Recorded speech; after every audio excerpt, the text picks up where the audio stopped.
A very belated happy 2021. Guess what? We're in lockdown once again. However, that is good news for eRacing GP. We started under lockdown circumstances and we're continuing under lockdown circumstances with a twist and a half. Alex Young, the architect of ERGP, you've decided to give us an endurance series starting with a 12-hour marathon. Yeah, are we mad or what? We're actually going to do an endurance race. We have no idea how it's going to go. It's the first time a 12 hours been done here in Asia Pacific like this.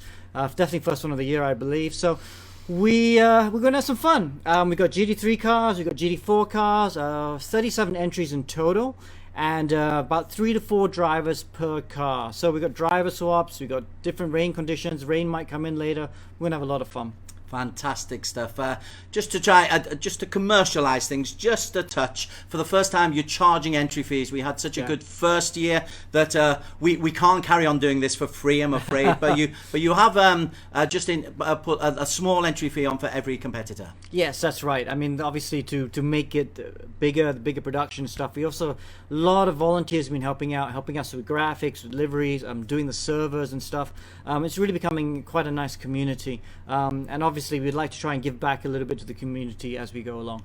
Okay, but big kudos to those volunteers, one of whom has created some graphics, which are very, very sexy graphics, and they give us the start list. Now, you mentioned there's 37 entrants. Can you talk us through them, Alex? Okay.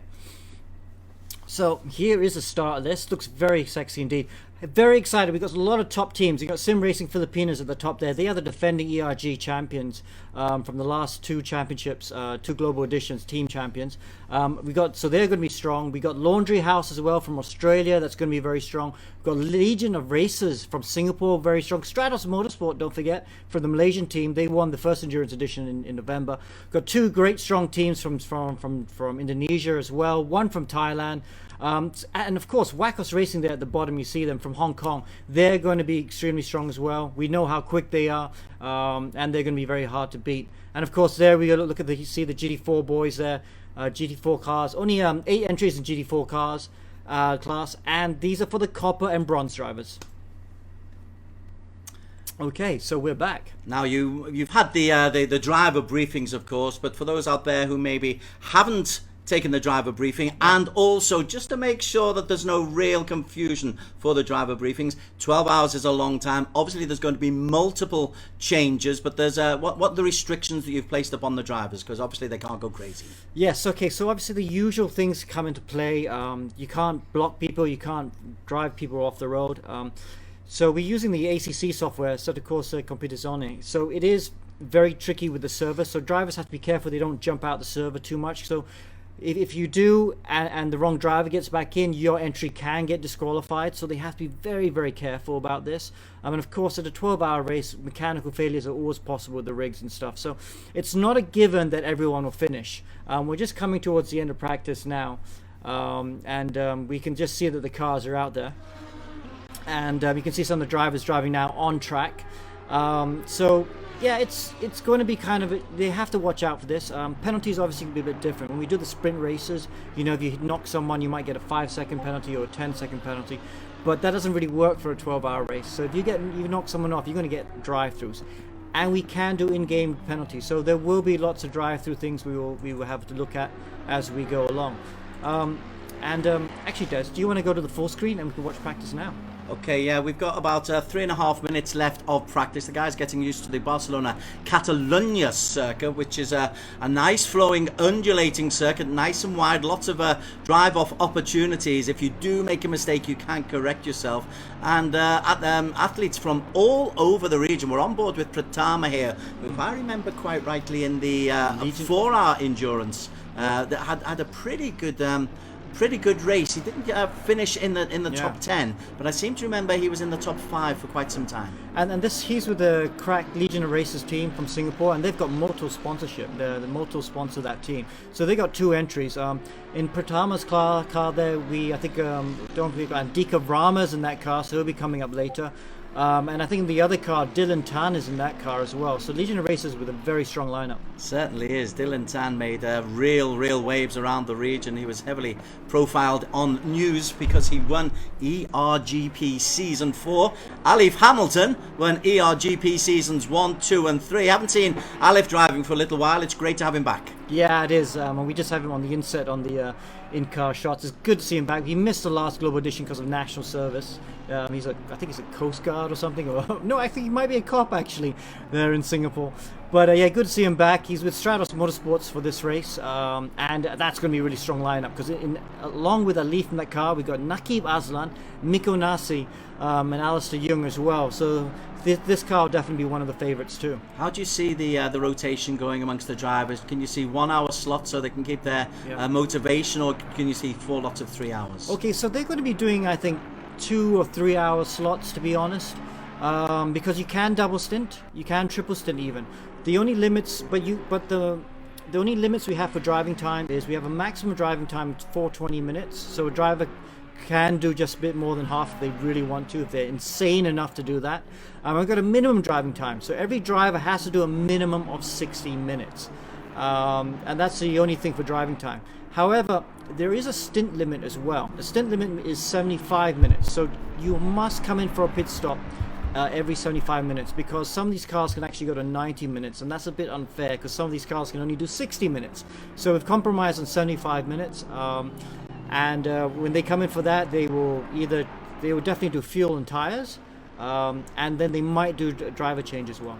And once again, as we've got a minute left in practice, good to go through the rules just so the drivers, if they are listening through Discord, are under no doubt what they are. Number of tyres that you're allowed to use is the number of pit stops that you must undertake. Yeah, so there's only 16 tyres allowed, 16 sets of tyres, so they can't just keep throwing tyres. But 16 sets in a 12-hour race means that these guys will probably be changing tyres after every stint. So that should work out quite nicely for them. 16 tyres, they have a couple sets for practice, a couple sets of qualifying, and that will go nicely for the rest of the race. Alif just pulls off the track with 30 seconds to go. Good to see Amir Hazik is in the chair, and Amir is one of the guys who will be joining us later on Discord for a little bit of commentary. 12 hours is a long time for Alex and myself to see things through. Amir Hazik there, we know him very, very well from here. I'm really keen to see how he drives because he spent this much time on this side of the microphone. I wonder if he's remembered how to drive. Few guys in Camaros, couple of guys in Aston Martins, couple Mercs in the GT4 class. GT4 cars are a little bit slower than the GT3 cars, don't have the downforce, so they go a little bit slower through the corners, and they're a bit heavier, so they don't quite have the same acceleration as a GT3 car, although I think the horsepower is very similar. So these cars are about 10 seconds a lap slower than their cousins. And let's go to the helicam view, and we can see Bernard Chan there. Sorry, it's Bernard Chan in the car, not Alex Shah. His cousin is in the car, and he's out on track at the moment. He's not the first one out on track. There's another car just ahead of him. It'll be fun to watch. Top right of your screen, you got the weather forecast and the track predictions, also the temperatures as well. And in the game itself, these are pretty much real to life. Obviously, we saw in the first endurance trial that we did, the 4-hour trial, that it rained almost precipitously from half an hour in. You've tweaked the game just a little bit, but we can anticipate some rain, even in sunny Barcelona. Yes, we can. So that'll always be... we might actually get some rain, actually. Okay, we're watching... Well, let's ride on board with the Kelvin Powell right now. Kelvin Powell in the Tedco's racing car. Comes down to turn 1. Shall we follow him around for the whole corner? That would be good. Let's have a lap around Catalonia. Okay, coming through turn 1 now. Third gear corner, I think, in GT4 car. Through turn 4. Now turn 3, this really, really long corner here. You need to take it with a bit of lift. You can't take it flat, and you want to baby that front left tire. Well, getting a helmet view from him. Now for turn 4. Turn 4, it's kind of a longish right-hander. You want to try and hold the brake into the corner a bit. Don't jump the throttle too early, otherwise it will understeer. That's just about nice. Reaches the curb. Then it's a really short straight to turn 5. Turn 5 is off camber and really hard to get to the apex. And yeah, Kelvin struggles to get to the apex. That'll cost him a little bit of time, but not too bad. then down to 6, turn 7, 7 and 8. This is a nice corner. You got to use so much curb on the exit. Touch the curb a little bit on the apex. Oh, he could have used more curb on the exit. And now another short straight up to turn 9. Turn 9, small break in a GT4 car, and a GT3 car is just a lift because it is a fast corner. Formula 1 cars go through there flat. And then a medium sort of straight down to turn 10. This is going to be a lot of overtaking to turn 10. Very hard on the anchors to stop the car there. Nicely done. Nice and clean out of this corner, then for turn 11 and 12. Long corners here. You've got to try and keep the minimums up through this corner. That's where all the lap time is. Get a good exit. Use the curb on the exit. Nicely done, Kelvin. And then this right-hander here. Now, one more chicane to go. This chicane is very tricky to get right. Very easy to mess up and not get to the apex. And then just undo all the hard work you've done from the whole lap. He manages to get it through. Nice and easy flat through the last corner of this track. And, yeah, there's a lap. Tell you what, as an observer there, there's not much time there to actually sit back and relax, so there's no real opportunity for any of these drivers to actually spend 30 seconds saying, okay, or I can take my mind off the racing. You've got to drive this circuit. Yeah, you do. Absolutely. So, I mean, Kelvin is quickest at the moment. You do have to really wrestle the car quite a bit, especially a GT4 car. And now we are watching Bernard Chan out the last corner. Let's see if he goes quickest. At the moment, though, Edward Wong has gone quickest. Edward Wong has gone and he's done a 55.1. So he's gone and done a really good lap.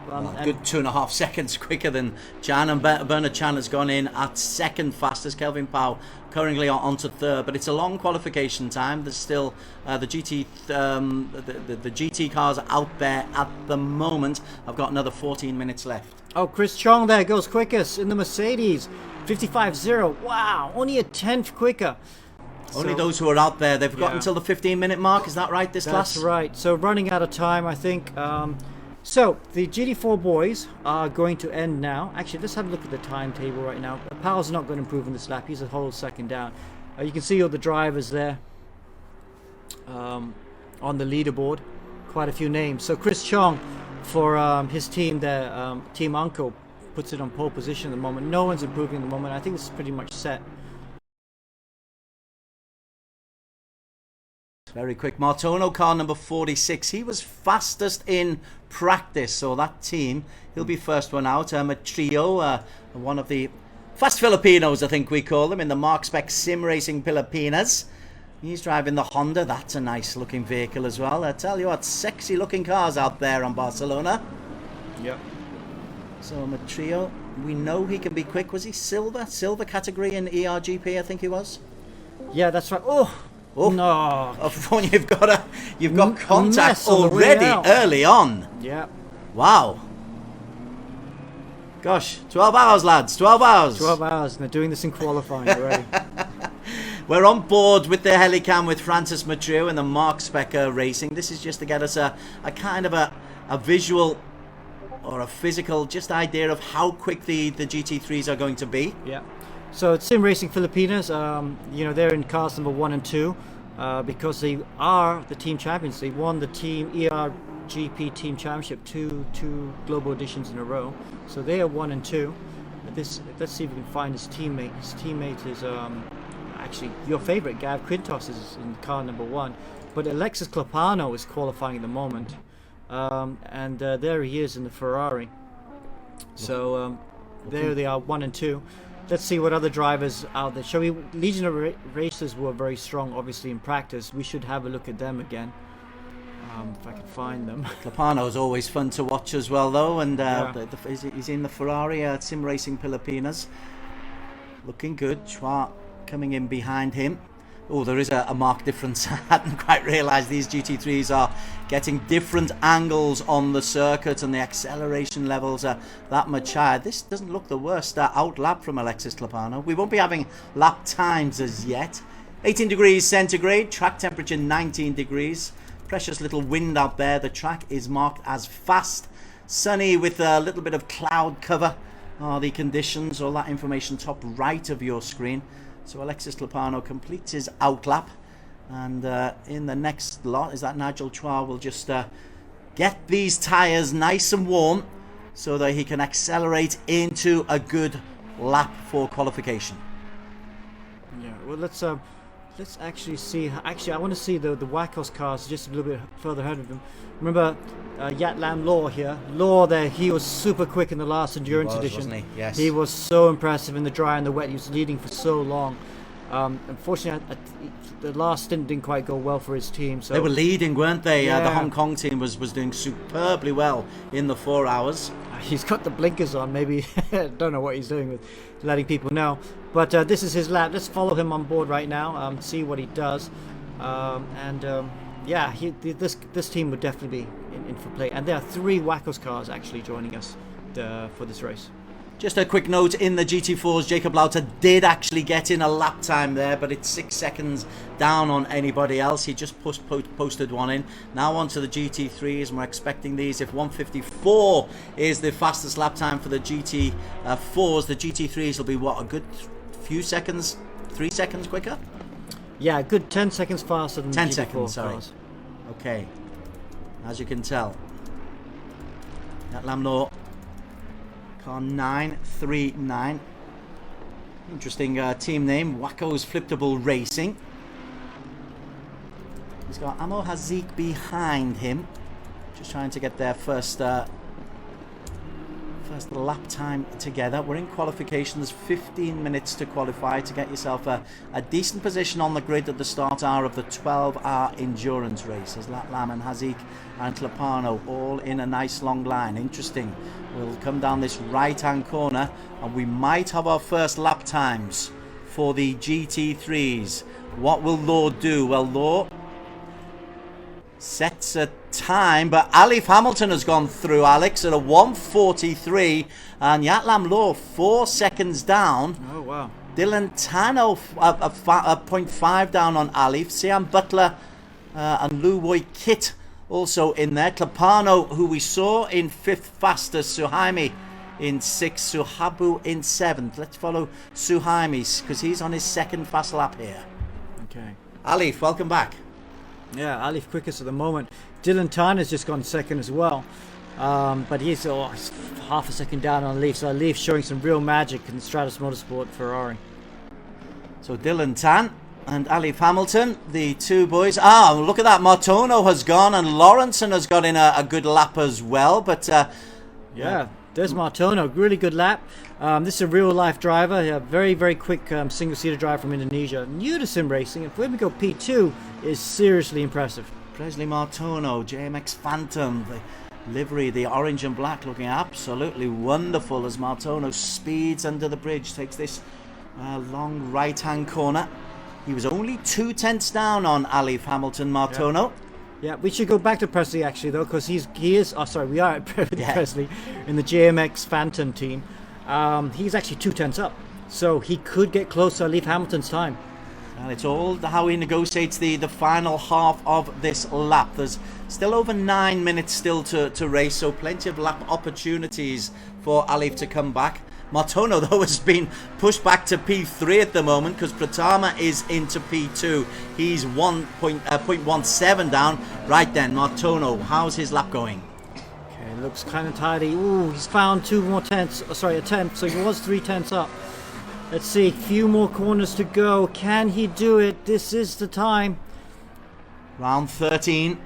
He's just got the chicane to go and then that long right-hand corner. Seems to slow down going into the chicane. That's nice. That looks good. That does look good. Presley Martono, currently 4th fastest. Alif Hamilton is on pole, but Presley Martono takes pole. 1:43.6. You called it right the way through, Alex Young. Very nice lap indeed. We should also go back. Let's see who else is looking quick. Dylan Tan is 4 tenths up on his lap time as well in the Legion of Racers Merc. Look how close this is getting. All these cars, just not much difference between them. Just paper, sheet of paper between some of these drivers. But Dylan Tan, a few more corners to go. He's 4 tenths up on his fastest lap so far. Well, that wouldn't be good enough for a top position, but it could be a top 3 for Dylan Tan. He comes round the final corner on the qualification time. Still plenty of time to put in lap times. Dylan Tan moves from 8th to 2nd. 0.01 down on Presley Martono. Alif Hamilton drops down to P3. So there, Kian Butler moves down to P7. Okay. He's in the pits, is Kian, as is Haris Shami. Okay, 7 minutes of qualifying to go. There's still quite a lot of time available. Alif's on a hot lap now. He's just going through sector 1 and he's 1/10 up on his fastest lap so far. Stratos Motorsports, they are making a real name for themselves. Their team manager is racing further down. He's James Russell, currently P23. He's 3 seconds down. But in this qualification, Alex, you've got 11 driving teams within 0.8 of each other. Presley Martono top. Alif currently his fastest lap is 0.1 down on that. How's he looking at the moment? He was really good. He was really hooked up to turn 7 and 8. He's 3/10 up now, but he has some traffic. Look at that. There's a car just ahead of him. So, that's his teammate as well. I'm sure he'll be on Discord saying, please get out the way, Azmi. There's Arif Azmi just ahead of him. Arif really, he's going to get in the way here. Arif Azmi. Will he just shift out to the left inside? The answer's no! And Alif has got to slow down. You saw him slam on the brakes, and that could cost him. He comes into the final chicane. Alif Hamilton. How much has it cost him, Alex? Definitely a 10th, maybe 2/10. Yeah, he's lost. He's bled a lot of lap time there. He will still go quicker, but this won't be good enough for pole, or will it? It was 5th fastest, 2nd fastest, and it's the O'Hara team. Wow. Ooh, look at that. The new boys, the Aussies, are fastest at the moment. 1:43.2. Laundry House, that's well done by him. Andrew O'Hara, quickest in the Leighton House lookalike team. You should read their press releases. These are a funny bunch of guys. And he's up. He's 2/10 up on his pole position lap so far. And so's Alif. Alif is up on his lap time as well. So Alif knows he can go quicker. O'Hara knows he can go quicker. So the guys on the front row looking to extend their advantage. Wow, what an impressive start. We're only in qualification. There's another 12 hours to go. But here is Andy O'Hara from Laundry House Endurance. This is looking pretty nice as well. Let's see if he can just get his angles right. 1:43.2. Wow. And he's 3/10 up now. This is going to be a stunning time. This is we've seen some really world-class competitions in the ACC at this track, and I tell you what, 43.2 is the quickest I've seen. This looks like it will go under. He's 6/10 up. This is a monster lap. This is a 1:42 lap, possibly. This is a monster lap by O'Hara. I've never seen a lap in the 42s. This will definitely go in the 42s. He's 4/10 up now, and he goes across the line. 1:42.8. Monstrous. Wow. And a marker has been made by Andy O'Hara. Laundry House leading. Let's see if Pratama, who's 2nd fastest, can respond. 7/10 down. Alif 7/10 down on O'Hara. Here is Alif. Now we know Alif responds to challenges. How does he respond here? The answer is he still had traffic at that last sector, and that cost him a whole bunch of time. So I think Alif can get into the 42s as well. I don't think he can do a 42.8 perhaps, maybe a 42.9. Does he have enough time to get out there for one more lap? Let's see who else is going out. Pratama is on a good lap. He's going a bit quicker. He's a 10th up at the moment. Oh, lots of traffic in the way though. They get out of the racing line though, so that looks okay. Slides through turn 9. Now he lost a bit of time. That sliding through turn 9 costs a bit of time, and he's not going quicker. Let's look a little bit further. We got Kian Butler on a good lap. He's 2/10 up. He's from Perth. Kian Butler is his. Look at the ping he's got in that car. That car's got a lot of ping. The latency in that McLaren from Perth is costing him some time.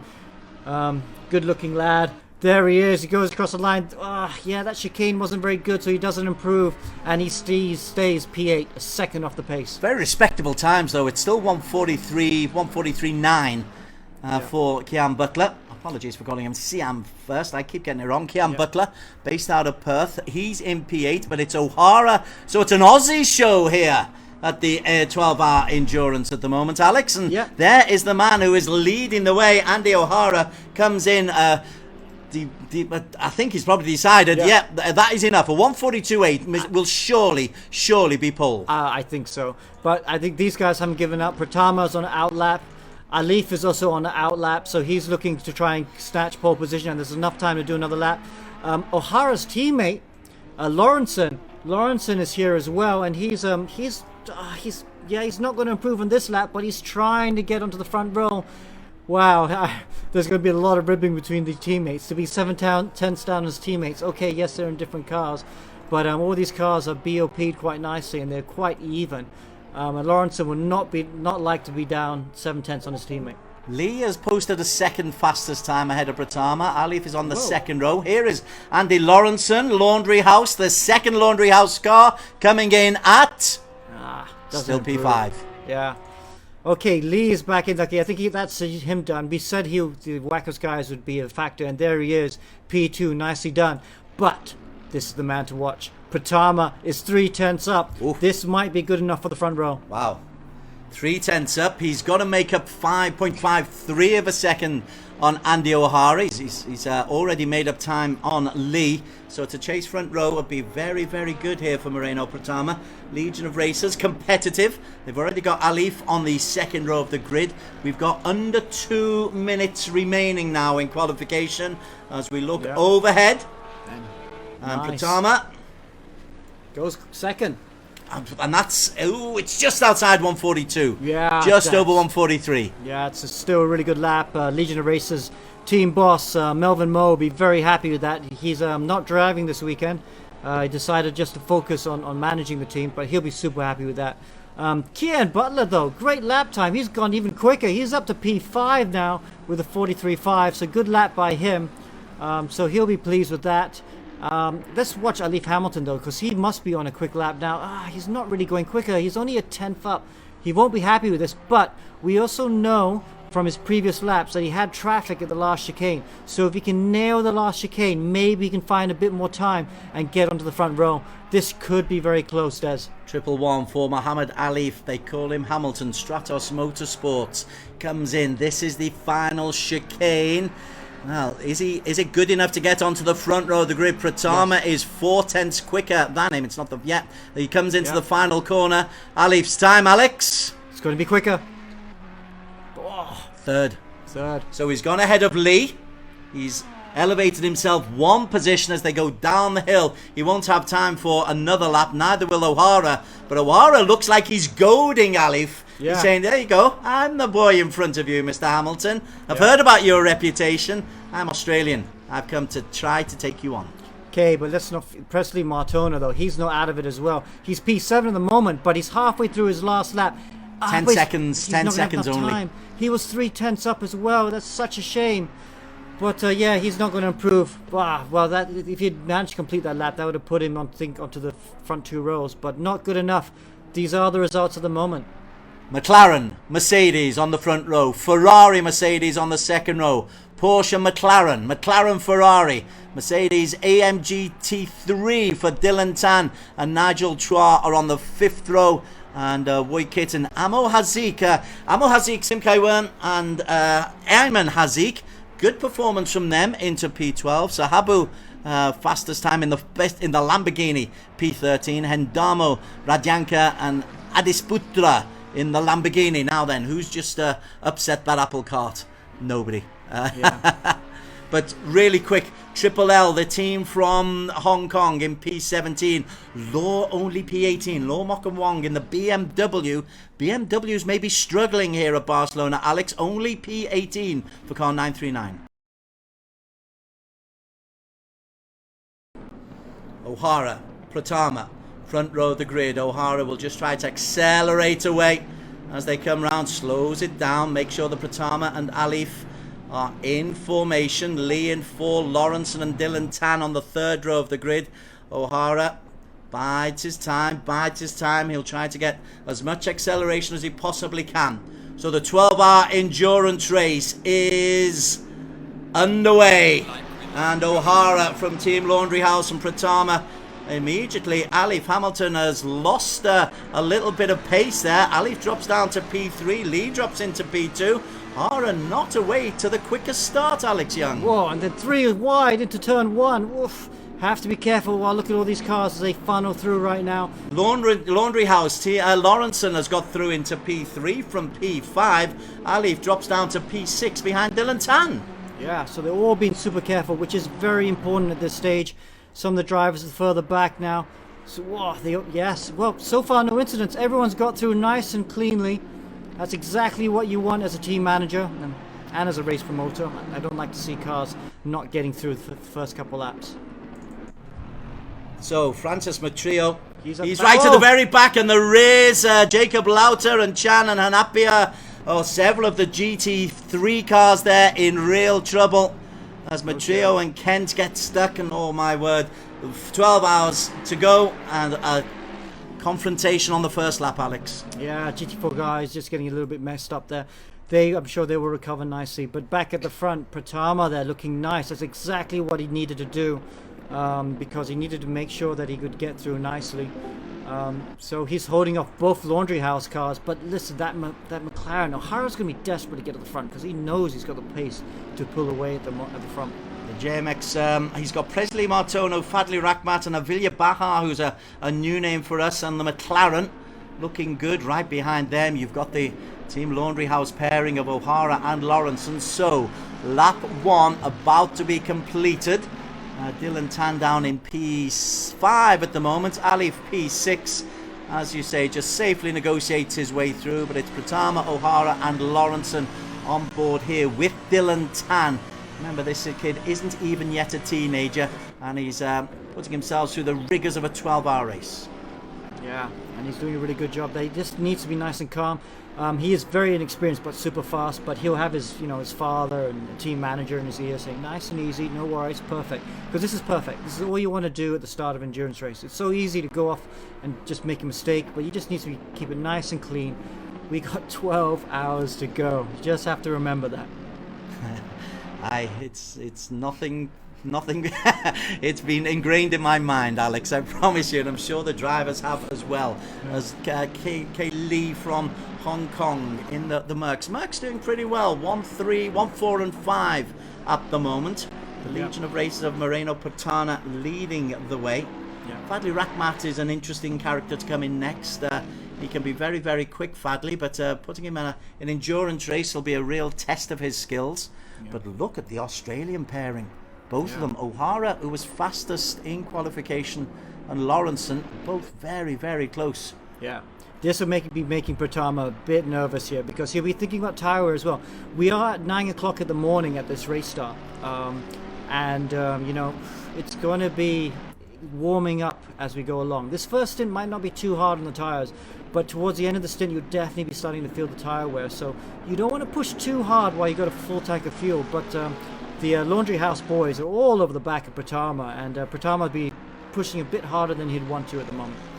Andy O'Hara giving a really good start for Laundry House team there in the McLarens. The Laundry House vehicles, they've chosen different cars, Alex. One in the McLaren, one in the Porsche. Which do you anticipate would perform best at Barcelona? We're about to find out. ACC have done a really good job of the last patch. I think last year there were quite big differences between the makes, and I think we saw, like the Merc was really strong.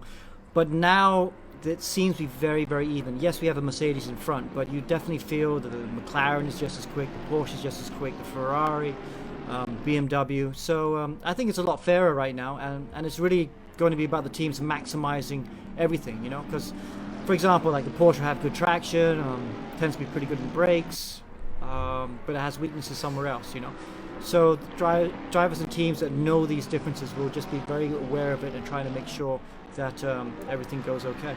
This front three are beginning to just make a little bit of distance between them and Lee in P4. It's a best part of a second between Pratama, O'Hara and Lawrenson.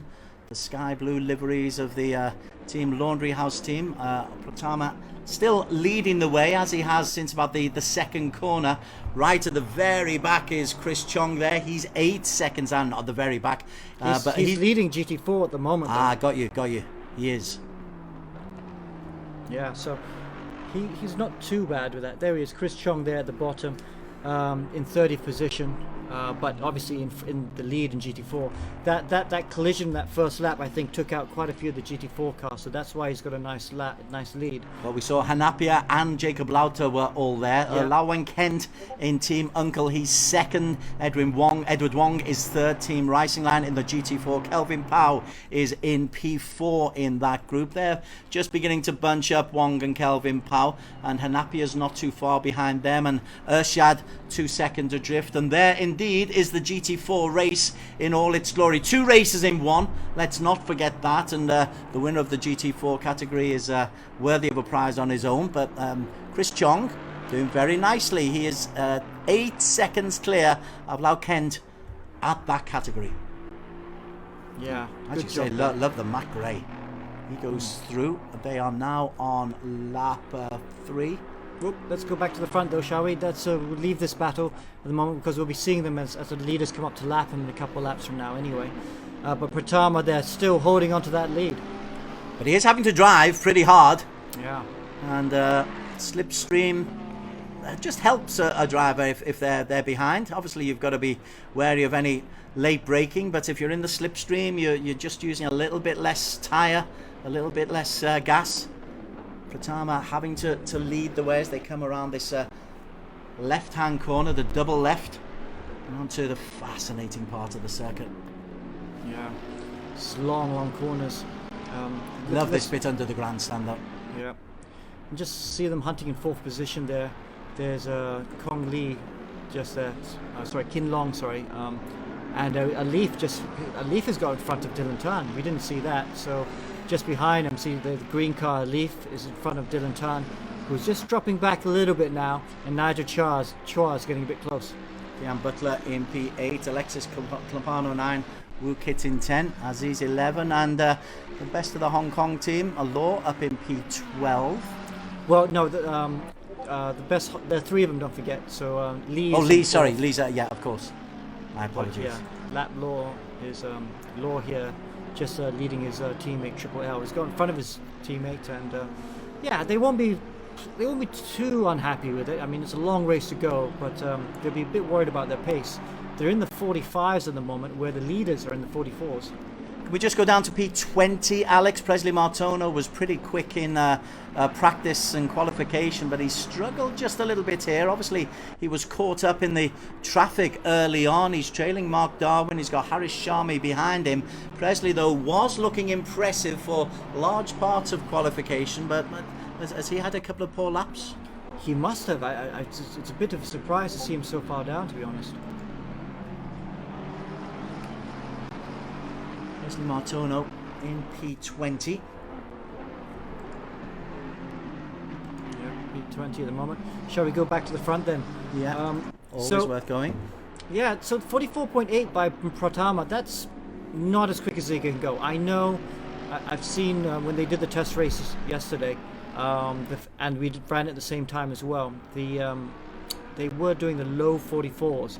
So I know Laundry House is certainly capable of doing low 44s. It's a bit of a train now forming behind Pratama. Yeah, Lee and Alif have closed in the little bit of a gap, and what was a breakaway of 3 is now a breakaway of 5. Dylan Tan is 2 seconds down on that group, and Nigel Char just behind them. Pratama, though, is leading this train down the hill of the main grandstand in Barcelona. Enthusiastic flag waving. Let's see how enthusiastic you are in 12 hours, fellas. Pratama. Lawrenson has overtaken O'Hara. Didn't quite see where that one came in. In fact, O'Hara's made a mistake there and has dropped down and is under pressure now from Kay Lee and Alif. Yeah, so small incident there. Obviously, O'Hara probably got a bit too close to Pratama, and maybe he's deciding to let his teammate have a go at trying to get past Pratama. I mean, you know, Laundry House is yeah, they're a real top outfit. I wouldn't be surprised if they're communicating and trying these sort of strategies this early in the race. Kin Long Lee is alongside a team with Jonathan Wong, Tony Fock and James Chung in the Mercedes Wackos Fliptable Racing. Pratama, they're getting sideways through turn 7 there, so he is definitely pushing. He won't be comfortable, and I think the car's starting to look a little bit slidey under him. We're only 10 minutes into the race, though. That's he can't be getting uncomfortable just yet. These front 5 are in a group. Now, is it the case that Muhammad Alif Hamilton is pushing these guys, and that's putting pressure on Pratama, because Alif was quite a way behind. He was 2 seconds behind a couple of laps ago. Now he's literally right on the tail of Kin Long Lee. Yeah, that will have a knock-on effect. I mean, these first 5 cars are in front of everyone. You can see Alif there, he's at the trail of it, and then another bunch of cars, second group, headed by Dylan Tan just behind them. Alif happy to play the patient waiting game just for now. He was knocked off top spot in qualification. It is good to see him back. We did miss him in season 4, even though it was great to get a different winner in Dylan Tan in normal racing, not endurance racing. There's a different line. Lee has a little look on the inside there of O'Hara, and Alif currently call 111 Stratos Motorsports. Beautiful livery. Yeah. Let's see who else should we go back to. Shall we see how some of the other Stratos Motorsport boys are doing? Oh, they're not having a very good day, are they? They're all the way at the back at the moment.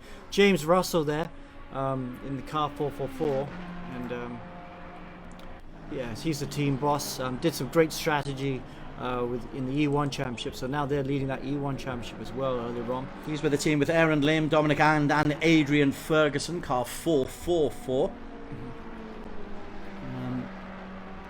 What's the other Stratos team? Only 2? No, there's got to be more than 2. Yeah. Okay. Well, let's actually watch some of the Wacos team, because we can watch them on Zoom right now. You can see what sort of professional outfit they are. They're all racing together. You can't quite see it, Des, but there's a Zoom, and they're all 4 screens lined up together. 3 drivers, 3 cars, of course, but looks really nice. So these guys obviously bringing high level professionalism to this race. Approaching the 13-minute mark. 11 hours and 47 to go. You love it. It's the concentration levels. As a human scientific project, I'm fascinated to know how much the concentration levels of the drivers are able to maintain these long stints at the wheel. Yeah, it will be tricky. Some of them will be double and triple stinted. Aziz Law is the second fastest of that Wacos team. Great to see the Hong Kong guys involved. Triple L. We call him Triple L because I can't pronounce his name properly. There's a Leon Leo Young. Leon Leo Young. Yeah, that's what it is. It is a mouthful. We were being lazy, but we're able to actually call it. Now he's alongside Carson Tang and Calvin Tree. Up at the front, Pratama under pressure from Lawrenson. Have we got our first lead change? No is the answer. Pratama defends very nicely, but the pressure from the front 5 really is building up, and Pratama will be feeling that pressure. Oh, it's a great shot, onboard shot. Helmet cam, he's all over the back. Pratama's defending quite severely at this point. Oh, trying to go on the outside, you can't do it there, man. And traffic as well with Hanapia in front of them, and Lawrenson tries to make it 3 abreast. Lawrenson alongside Pratama. Pratama again defends, and traffic on the inside. Now who spun? Nobody spun. Pratama's gone on. And now Lohan's got through. Well, that worked out really well for him. So Lawrenson leads. New race leader. 7 laps in. First of 4,966 lead changes we're expecting. Whoa. Kelvin Powell is the next traffic man. Oh, that's difficult. So what does Kelvin do there, Alex? Because Pratama's gone through on the inside, retaken the lead, racing wheel to wheel. Lawrenson and Pratama over the start-finish line. 0.001 of a second. Pratama took the opportunity of using Kelvin Powell and racing. And look at this behind them. There's racing going on. O'Hara under pressure from Lee. Alif has a look round as well. O'Hara takes the shortcut. Lee is able to go through into P3. Terrific. 11 hours and 45 to go. Wow. So O'Hara then gets shuffled back. That's small contact by Alif there into turn 1. And now he's trying to get all the way around the back of Lee. Can Lee hold on? Oh, O'Hara trying to go on the outside of Lee, not able to do it. And that's going to allow Alif to get back at him as well. It's allowed Dylan Tan to close up onto P6, but Pratama and Lawrence Pratama lost the lead. And that was great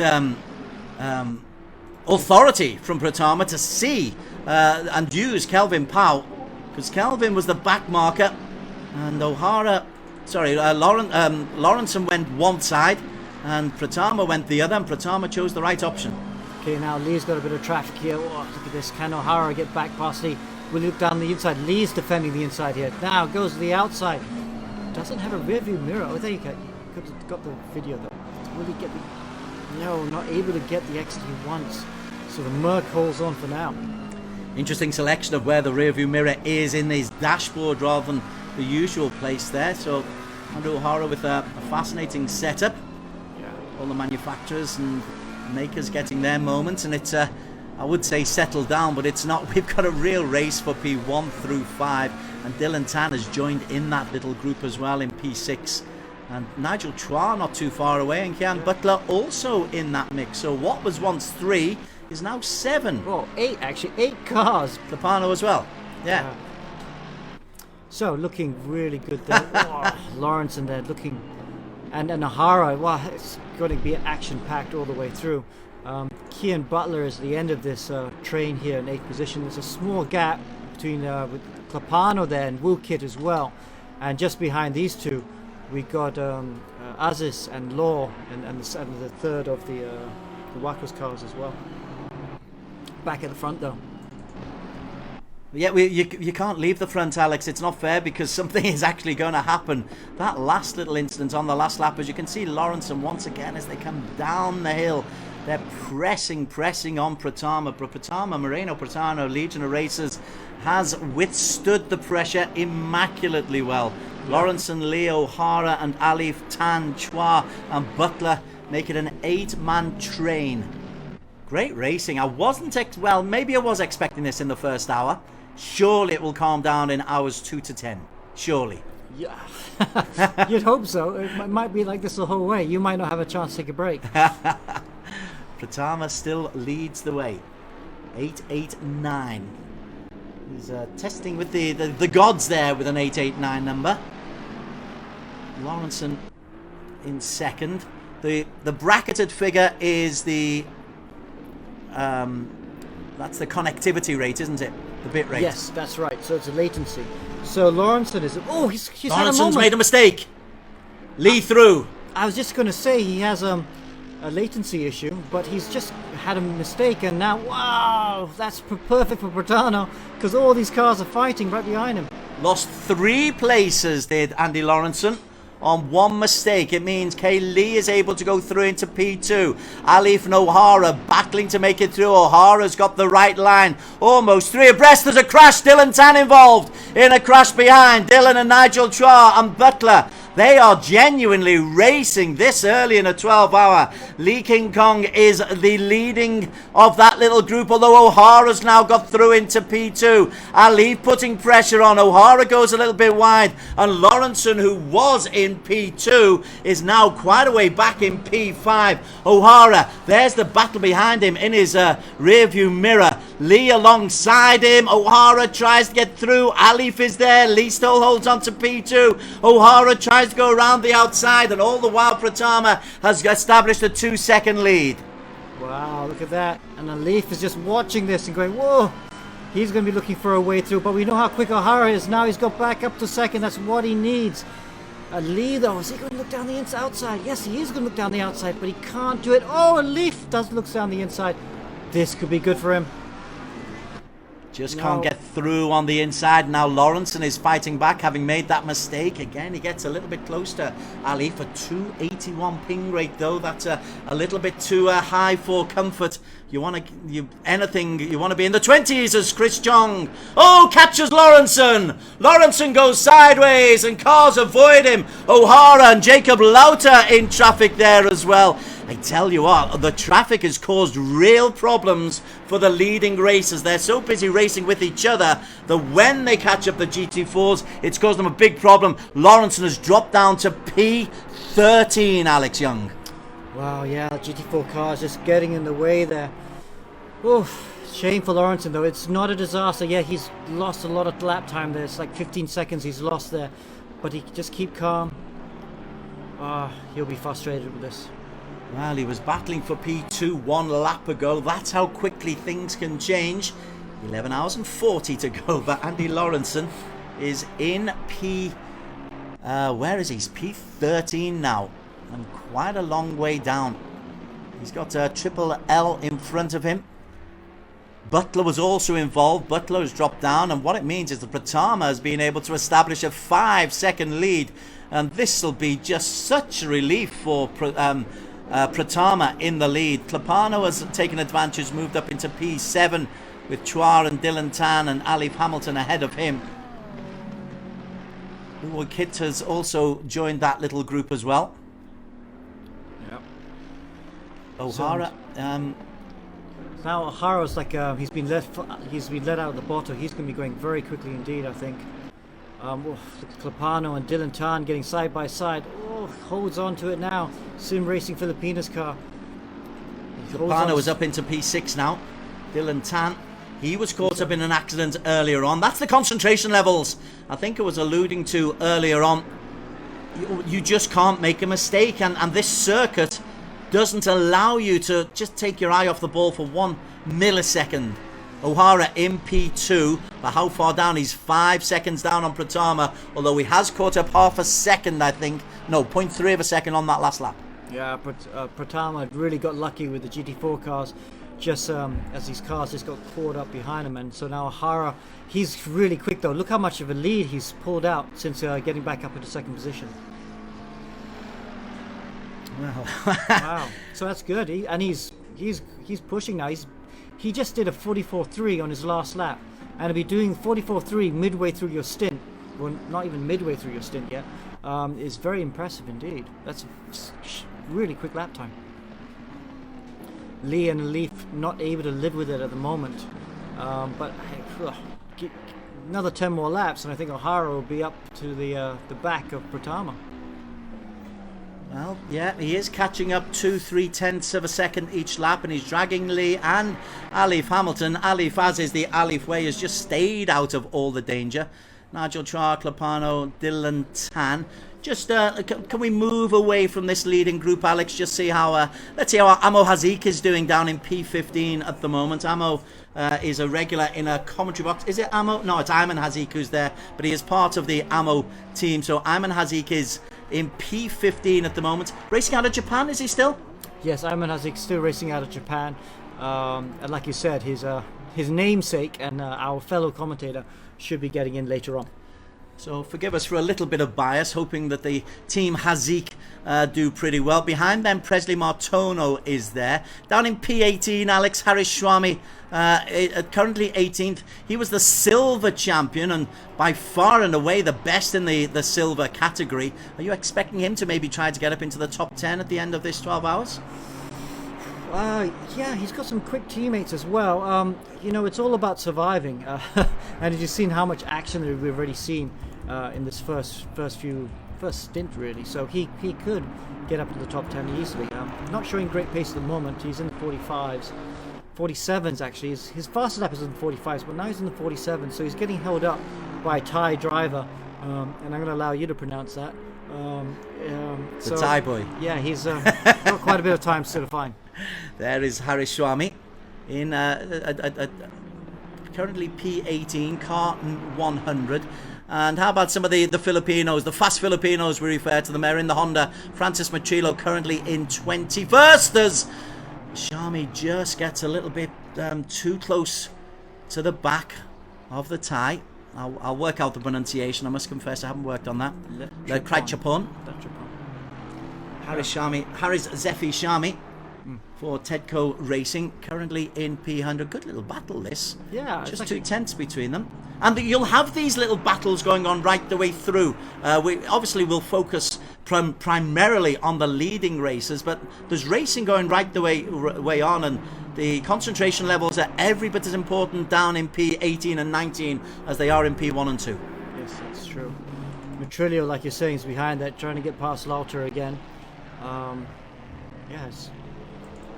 Tell you what, having the GT4s has proved to be quite inspired, if just for the damage and the hassle that they cause the GT3 drivers. We've seen two major incidents up at the top, and this often happens in the first stint. You see drivers need to get into the flow, need to understand what's happening.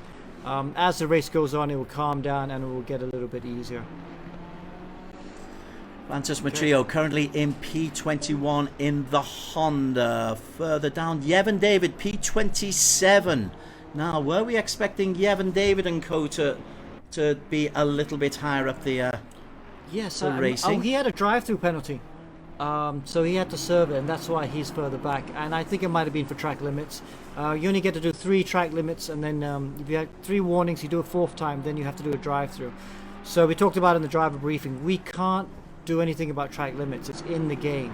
So I wouldn't be surprised if all of these drivers will be doing a track drive-through at some point during this game, because 3 is not very much indeed. They have to be very careful that they don't go outside. Decent team, that Stratos team. In the Ferrari, they've got Ryan Keith, Kalen Chin, Jin Masvilton as alongside Yevon David. The other Stratos team, Nabil Aslan, Troy Ayman, Arif Azmi and Ersham Peris. There's some good drivers for Stratos. And they've accumulated a good selection of racers alongside James Russell. Yeah, let's get a bit further back and see who's leading the GT4 class. Chris Chong was involved in that incident earlier on, so he looks like he's actually gone a whole lap down, because at the moment Edward Wong in the red car is leading. There's Chris Chong, I think, trying to unlap himself. I think he has just unlapped himself, but that is 1 and 7. Yep. Chong was the GT4 leader. Now he's about to be lapped, or has just unlapped himself. Gets very complicated. Yeah, but David in there as well. Yeah, so he's just unlapped himself. So Chris Chong had got involved in that incident, but I think he also got involved in another incident before that, which sent him to the back of the grid, the back of the field, shall we say. So he's unlapped himself now, and this is the race leader right now in GT4. The red car, Edward Wong, Team Racing Line, doing a really good job. Anapia, Kent, Kelvin Pau, Bernard Chan, Ursiad, Jacob Lauter and Chong are the 8 participants in that GT4 category, and there is the leader of that little group. Yeah. Further back in second position, we've got Hanapia and Kent Lau. Sorry, yes, Hanapia and Kent Lau right behind him. So that's a good little battle there for second position. And a little bit further back from these two in fourth position, we've got Kelvin Pau in fifth position. So he's doing a good job there. Sorry, in fourth position. Kelvin Pau has got Henry Coe and Jonathan Takumi Lee as team uncle compatriots. So just 3 of them there. A little bit of a lag there for Kelvin Pau. Where is he? He's second at the moment. They're driving the Merc AMG. Okay. And behind Kelvin Pau in fifth position, Bernard Chan. He was in second position earlier on as well, right behind Chris Chong. So he's also had some incidents because he's dropped back quite a bit. Chevrolet, represented by Bernard, Alex Cheer and Nicky Lim. They're from Team The Academy. Now then, right behind them, Lee is in second place and Alif Hamilton. So there is the man who's fifth in the GT4. We're onside him. Going past them were the third and fourth in the GT3 and in the overall race. Now then, there's a bit of a gap between the front two, Pratama and O'Hara, and they pulled away from Lee and Alif Hamilton. Approaching the first half hour, O'Hara, I thought he'd just gone past Pratama. He hasn't. That's Seminoa he's just gone past. But Pratama is still leading. Pratama, well, what was the gap? At one stage it was 6 seconds, wasn't it, Alex? Yep. O'Hara's just clawed his way back into, what, a second and a half, 2 seconds down? Yes, he's done a really fast job to close that gap. I mean, that's blinding. He actually, on that way to doing that, set the fastest lap of the race, 43.9. which is really quick. I think the next quickest driver out there is Alif Hamilton. He's done and managed at 44.0, but he's of course is stuck behind Lee. There you can see that battle right now. Alif is right behind Lee. I feel he's faster at the moment, but not fast enough to make the overtake on the Wacko's car at the moment, although he's getting very close at the moment. Lee, there's more traffic in front of him, Seminoa. Nearly took really evasive action there. Yeah. As a driver, you really need to know what to do in these situations. Everyone at some stage will get lapped in their career, and you need to try and learn how to get lapped without losing much time. Same when you are lapping someone, trying to lap someone, make sure you get them at the right time so you can not lose time when you actually overtake them. Kelvin Pau will be the next to cause a problem or two. I do like this. It's almost like an obstacle course deliberately put in the middle of a racetrack. Good thinking, Alex Young. Okay, Lee goes down the inside of Pau, and here we are riding on board with a Leaf. He's going to try and outbrake him down the inside of turn one. Nicely done. Oh, contact by there. Pau. Oh, Kelvin tried to come in, and Alif had to make corrective action very, very quickly. But he will have taken some contact there, Alex. Yeah, hopefully there's no damage, but yes, he would have taken a little bit of contact. These cars are quite strong. So Power then, who was, don't forget, leading GT4, has just dropped back a little bit after that contact. Alif, welcome back. It is good to see him back. We did miss him. We enjoyed the fact that others won ERGP, but we did miss the quality that Alif Hamilton brought to the racetrack. And you saw just there the quality. That corrective to the touch to from Calvin Powell was instantaneously. Wouldn't have been expecting that contact.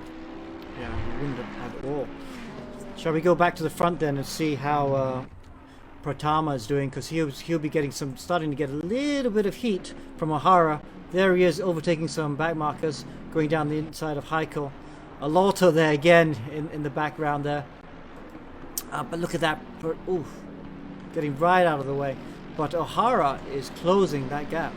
It is now just 1 second, the differential. It was, I don't think it ever got as high as 6, but it was certainly 5.5 or so as they come to the end of lap number 17. Pratama will start lap number 18. Just behind him, Kongli got taken out by Lota. Oh dear, Jacob is causing mayhem, and Apia comes through, and Kong Lee, has he lost second or third spot? Well, the answer is definitely yes, because Alexis Lopano has gone through ahead of Lee, and so Lee will be now in P6 as Lopano goes through him. Wow. So Lee's trying to hold on to that position, though. He's got the inside of turn 1, so he should keep in 5th position, and he does. But yeah, he's got to... Oh, it's dreadful when that happens. As a driver, you're just pulling your hair out, figuratively, through the helmet. Well, interestingly, we saw Alif was able to cope with being knocked off the racing line. But Kinlong Lee, maybe just taken by surprise, wasn't able to react as quickly. What it means that he's lost quite a bit of time. In fact, what is he down? He's 8, 9, 10, 11 seconds down now on the race leader, Pratama. Alif is 4 seconds down on O'Hara, who's a second down on Pratama. But Alif at last has got some free racing track to maybe make up a little bit of that time in this first hour, Alex. We've had 33 minutes of racing, 11 hours and 27 to go. Yeah. So, Alif then, let's see if he gets freed up by that. Maybe he can close the gap down to these two, who are just in front of him, Pratama in P1. And O'Hara again, he's really getting close now in P2. Those of you who are on Facebook making your comments, very, very welcome. Rian Rizaziam, apologies, says, come on Pratama. Javier Lai is saying this is a little bit unfortunate. Gav Kintos says, let's go Francis Matrio. Amo Hazik, somebody forgot to mention the memo of this is a 12-hour race, not a 12-minute race. I think good mark from Amo. Ray Rischio Ferdhouse and Ing Ming saying go Moreno. So plenty of comment coming from you on Facebook. Please keep them coming in. The drivers themselves will be monitoring what goes on, so encouragement required, not so much in the early stages, but later on as Chris Chong gets overtaken by O'Hara. But Pratama has taken advantage. Remember how he was under real pressure, Pratama, earlier on? He's done really, really well to be able to pull away from everybody apart from O'Hara, Alex Young. Yeah, so O'Hara there is closing that gap. He's just losing a bit of time in traffic. I think he's been a bit more conservative through the traffic at the moment, so not able to close. But another person closing on the two of them is Alif, though. Alif's done a good job in P3. Here he is looking down the inside of Chris Chong, being careful and just getting the right amount of aggression and overtaking. 4th position though now is Nigel Chua. He's been super steady as well, benefited from Lawrenson in the second laundry house car, and of course Lee spinning off earlier on, so he's now in 4th position. But just behind him, Lee's doing a really good job of closing that gap. So that spin did cost him a bit, but he's closing down now. Edward Wong it was who was just getting out the way, the GT4 leader. There is Edward Wong as Alexis Lopano comes in alongside Edward Wong. There's a big difference, 10 seconds or so per lap between GT3 and GT4. Lee, who was genuinely competing for a place up at the very, very top table, was spun off. He's still by no means out of it, not with so long to go in the race. But where does damage kick in, Alex? Obviously, any contact, and you will accumulate some kind of damage. Yeah, I see Lawrenson here after that damage. I mean, he got hit fairly hard. He's recovered back up to P7. He dropped down to 13th, didn't he, Lawrence? He did. The cars are fairly hard. You will get, as you drive these cars, you will see a little thing in the right-hand corner saying, okay, you got a little bit of damage sometimes. But even if you got a little bit of damage, just like in real life, that doesn't mean you come to the pit and repair it, because you lose too much time repairing the car. So it's better you just drive it. And if it's a little bit bent, you learn to drive it a little bit bent. More Facebook comments from Rio Ahmed, Gogo Morenos and Andika Rama Milana. We'll see Andika Rama a bit later on. Haven't seen Andika by anywhere near enough. We'd love you back in ARGP, Andika. Brandon Chong, let's go team, speed tavern.my. Jeremias Marco Halzono, car 908, here we go. Replying to Brandon, nice move by car 21.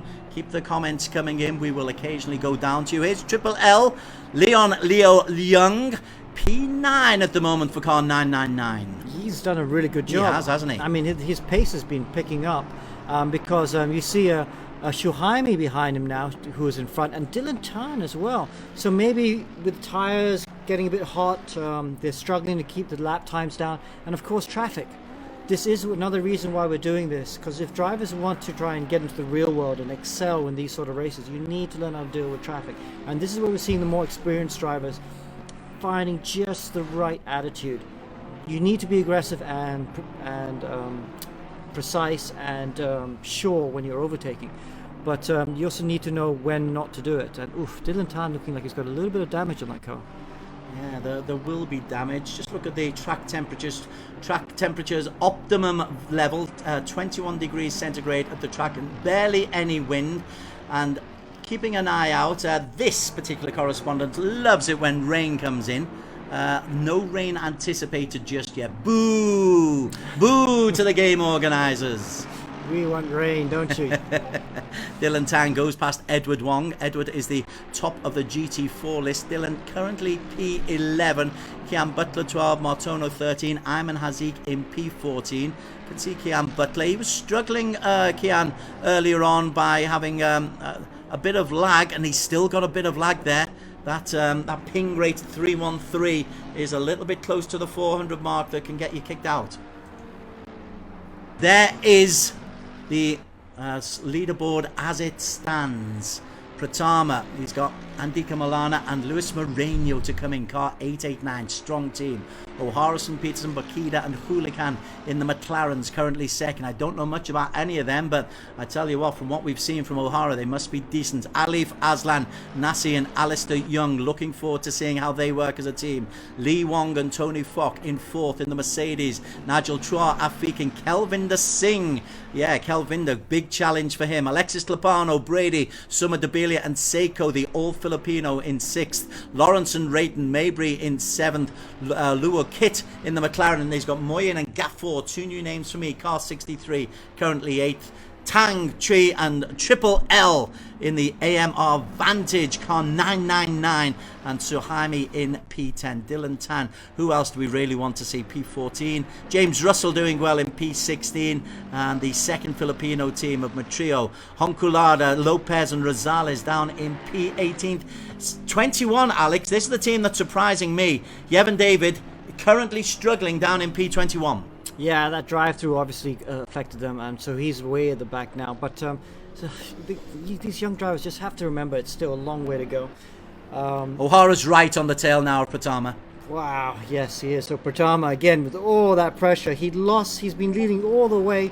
He lost the lead for like a third of a lap before he got it back again. Will he be able to hold on the lead? Still, like you said, about half an hour left in this stint.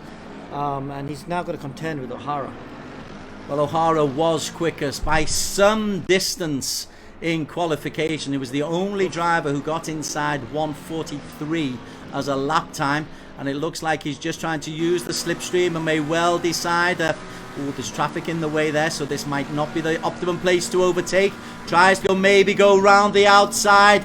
Pratama defends. O'Hara is closed off by Pratama, and we're back to the ding-dong racing up at the front again. Yeah, I thought O'Hara could have gone for the inside there, because Pratama left a bit of space decided to go for the outside. Oh, unlucky, now he's coming down the inside again. Will he look down the inside? Oh, he's thinking about it. Yes, he's gone down the inside. I think Pratama has decided that enough's enough. It's just getting too close. He's probably worried about tire wear and stuff. He doesn't want to get spun out himself, and O'Hara in the end makes it into the lead. After 22 laps leading, Pratama drops down into P2, and Andy O'Hara, who dropped back as low as P5, I think at one stage, having got caught up in traffic, has the lead for the very first time. And Team Laundry House, well, they are cleaning up. Ho, ho, ho.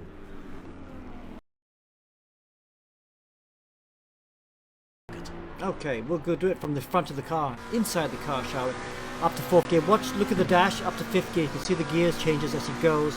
You can hear the lovely sound of the McLaren as he comes down on turn 1. Turn 1, get on the curb on the entrance, so you can sweep into the apex. Nicely done. Oh, use a 2nd gear for this corner, interestingly enough. Now, 2nd gear, up to 3rd gear.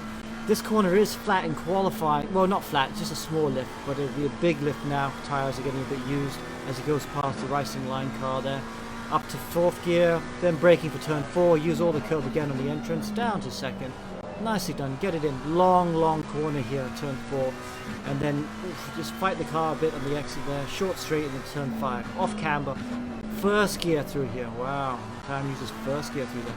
So his tyre wear must be coming up quite badly there. Sometimes you can use 2nd gear through there. And then turn 7. Down to 2nd gear again. Use all the curb on the exit of turn 8. And now up to turn 9. I wonder if he's braking here.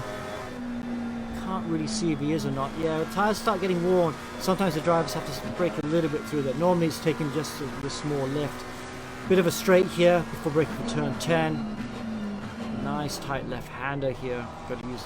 Looks really good actually. O'Hara looks hooked up. 10, 11 and 12.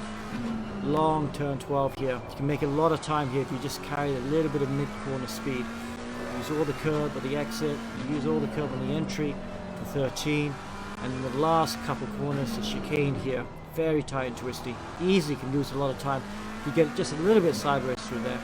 And then what is this? I think this is turn 16, the last corner. Yeah, let me just check. And yeah, you're now back on the start-finish straight. And it's a lap of Barcelona. Flying lap with Andy O'Hara, spoken by Alex Young, who is the architect of E-Racing GP. Interestingly, on that flying lap that you gave us, he actually lost time to Pratama. Moreno Pratama made up 0.3 of a second on that lap where we were flying around there. Is that something that O'Hara is maybe slowing down, or Pratama is speeding up? Well, good question. I see O'Hara did a 44.2 on that last lap, so I don't think he's slowing down that much. So maybe Pratama just had a good lap. Now it's going back up again to 4.8. Alif Hamilton is closing the gap on Pratama. There is Alif, P3 at the moment. Tell you what, Alif's drive has been very, very rock solid, steady. He was second fastest in qualification. He's been in the leading 5 ever since about lap 5 or 6. Yeah, he's been very, very measured indeed. So, you know, that's what he does so well though. We know how quick he is, but he's a very measured driver. He doesn't get involved in first lap corners, doesn't get involved in accidents. Very rarely. I can't think of the last time he got taken out in the first lap, to be honest. You know, so his racecraft, actually, out of all the drivers I've watched over the last year on sim racing, his racecraft is the best. He's got quite a big step over everyone else. He doesn't get into collisions so much. He knows just the right measure of aggression with caution. As the zoom screen shows, he always looks very composed in the cockpit as well. He's just coming up here alongside Chris Chong. Decided to take the inside route on the beautiful matte silver of Chris Chong, but the lime green speeds by. Mohammed Alif Hamilton goes through onto lap 31. He's 3 seconds down on Pratama in P2 at the moment. Now then, Kin Long Lee comes through in P4. Nigel Chua is still holding on to P5, Alex. That's a terrific performance by Nigel. Yeah, really is. So Nigel's big ACC racer. I've seen him do well and win races in various categories and championships. We haven't seen him with I have not seen him yet with top pace, like he's the fastest car on track, but he's always there in the top 5. and very, very solid. You know, he's been very solid through the traffic in this first stint, and not you just feel like he's a real safe pair of hands. Interesting teammates, Kelvin De Singh and Mohammed Afiq. They're not in the top echelon of Malaysia sim racers, but they're in that next little category of the guys you think might be able to make a challenge. They're represented by speedtavern.my, and they've chosen the Mercedes to drive in. Now, the Mercs are, where are we?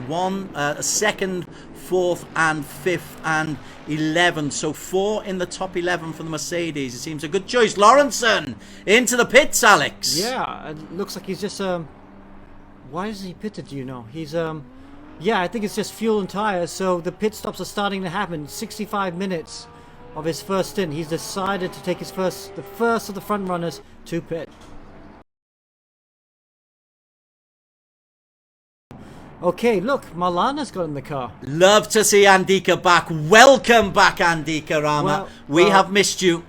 Hold on a sec. It says it on the top of the car, but on the left-hand side, it doesn't. Yeah. I trust the car, Alex. I trust what's on the top of the car. Well, I'm not sure. Well, we'll soon find out whether it's still Pratama in the car or Malana. But we will watch. We will look out for Andika getting back in the car because he's always such a joy to drive. He is. If it's really quick, no matter what it says, it's Andika Rama. Andika, great to have you back, young fella. Superb. Yes, you're right. It is him in the car. Dave Chin, nearly 11 hours to go. Ika Shabirin Hassan, go, go, go. Another 8 hours to go. Your maths is pretty dodgy. Good luck to speedtavern.my. Zarif Hazik says, Butto. John Dogra says, give me a job at Axel Motorsport, Alex Young. Let's go, boys. Nabil and Nakib. Are they still talking, Nabil and Nakib? As O'Hara goes into the pits. Wow. And Alif joins them. And Kian Butler also into the pits. Now, are we expecting driver changes? I doubt it this early stage from the race leaders, Alex. Yeah, so no, I wouldn't expect. See, Kian staying in the car at the moment. Let's see O'Hara if he's going to come out on track. We got Kong Lee, whether he will try and get to the front. We're not actually seeing him at the moment. We're seeing the beautiful Barcelona countryside. Well, here we are watching from him here. But let's get back to the pits to see if O'Hara's ready to go. So yes. Bakita has replaced O'Hara. Wow, whoa. And Radyanka has taken the long route in the pits. That's not the best start. So Philippa Bakita. Wow. Now, we haven't... I'm assuming Philippa is our first woman entrant at the moment. Have I got that right? I will have to have a look. I'm not really sure either. Drive-through penalty for Alexis Clapano we've mentioned as we just double-check on Philippa. If it is, this is an important stint because O'Hara has set such a really, really good time. It's a 9-second lead from Alif that she will be taking over. Laundry House Endurance Team. So Bakita, the timing in the brackets is the ping time. You don't really worry if you don't want it to be in the hundreds, but you don't really worry until it hits the 300s. Solid start. Andika Rama Molana currently P2. Alif has had a long pit. He went in P3 when the pit stops all changed. Lee 4, Nigel 12.5, Lawrence in 6. Moyen is he's a change driver. Choi in 9 is a change driver. Sim Kai Wen in P10 is a change driver. Butler's remained the same, so a double shift for him. Clapano's still got that drive-through penalty to go through. Presley Martono is in the pits. Mark Wright is a new driver. So a lot of the teams, Alex, have just gone for the 75-minute stint, which is an interesting one. Bakita is one of those. O'Hara set a torrid pace. Got a good qualification. Was the fastest in qualification. Bakita on the out time. Right then, let's see how far ahead we have got as we just see where we are on the racing track. We're with car number 90. There's the race leader and 6.7 seconds clear of Andika Rama Malana. Alif Hamilton a further 1.5 seconds down. Yeah. So here we got the track map. We can see him more out. We're riding with Bakita at the moment, so he's the red dot as he goes through turns 3 and 4. Look out for car 111 and of course car 889 because they're in second and third position, just a little bit behind them. Oh, actually just go straight to him. The old friends, Andika Rama with Alif Hamilton. Oh, it's good to see them back. It is really good to see these two guys battling back. Maybe it's because of the platform that we've got, but the Legion of Racers, Andika Rama Milana.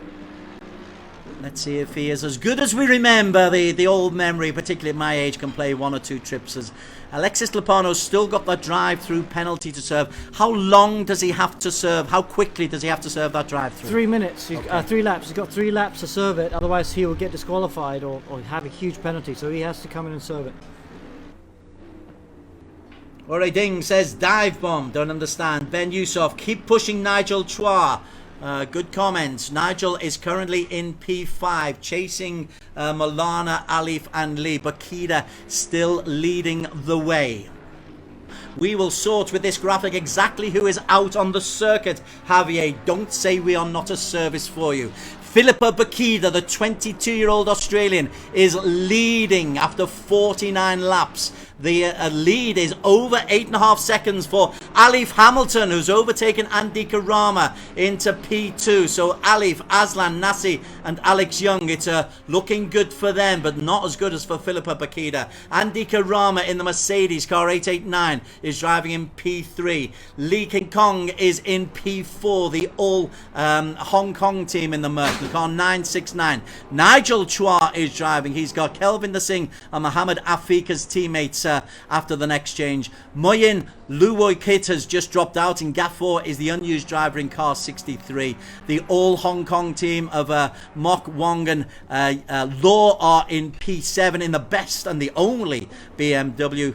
Chui Tangan Triple L, so there's a change. Triple L has been changed by Chui in P8, car 999. The 911 of Andy Lawrenson will be replaced by Rayton Mabry later on in the Porsche. Sim K-Wern is the partner of Ayman Hazik and Amo Hazik. Just to really confuse things for you, they are the top 10.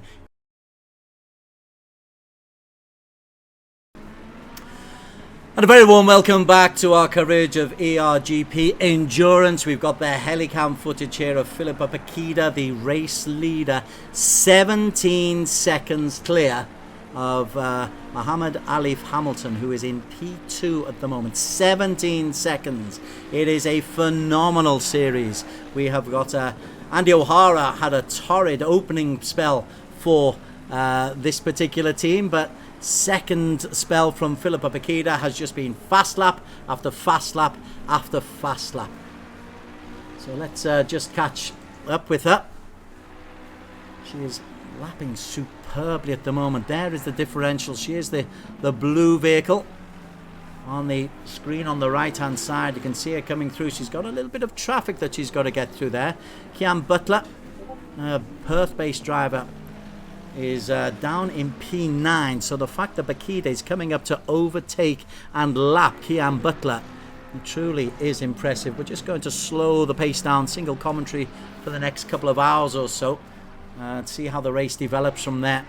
But at the moment, Bakida is the story of it. And look at that, she is increasing her lead to over 18 seconds, lap after lap after lap. Temperature 24 degrees centigrade, very, very little wind. Track temperature absolutely optimum, 24 degrees centigrade. Radyanka moves out of the way and Bakida overtakes Kian Butler. She's got Ursiad to go round as well. Behind Bakida, Alif Hamilton is in P2, and he himself has taken a decent lead from Andika Rama in P3. So Alif is on his second stint.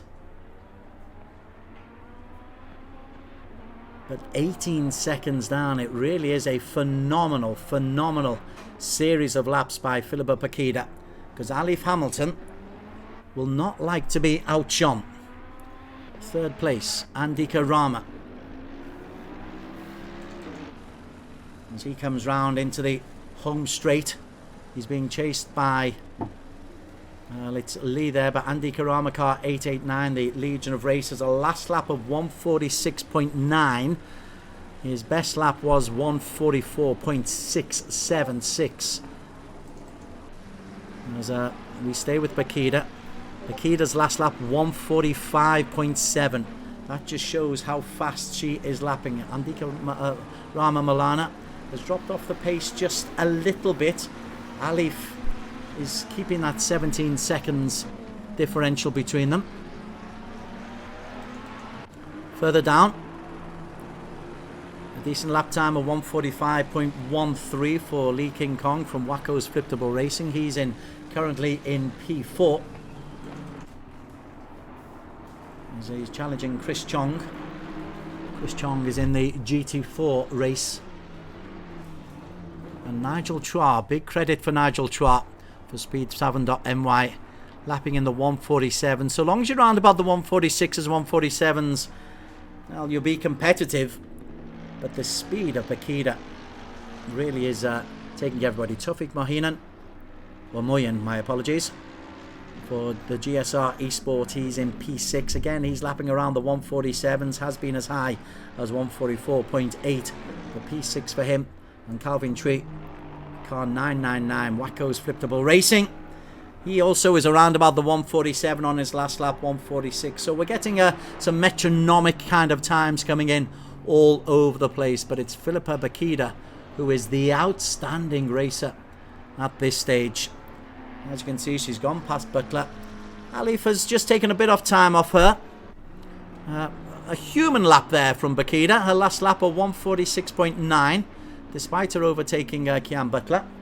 And that's allowed Alif just to close in a little bit. We've been racing close to 2 hours now. 10 hours still to race. Plenty still to change. But Laundry House Endurance really making a mark. Alex Cheer is the next driver who she's got to come up to, just try to get close to. Not much actual racing going on, battling for places at this stage, but plenty of overtaking required as Alex Cheer moves out of the way. Sartsuk, the second of the Thai racers, goes through in the lime green. He will be next in the sights of Bakita. Further down, Nura Foodin is on an out lap. He had a pit stop recently, so that explains the last lap of 2:17.31. But Nora Foodin is third in the GT4 category. Jonathan Takumi Lee, 24th overall, but he is leading the GT4 category. As he comes down the end of the long straight, he's got Chris Chong very, very close behind him. So this is a very competitive battle for P1 in the GT4 category. Jonathan Takumi Lee for Team Uncle in car number 28, being chased by Chris Chong. Nora Foodin is 7 laps down.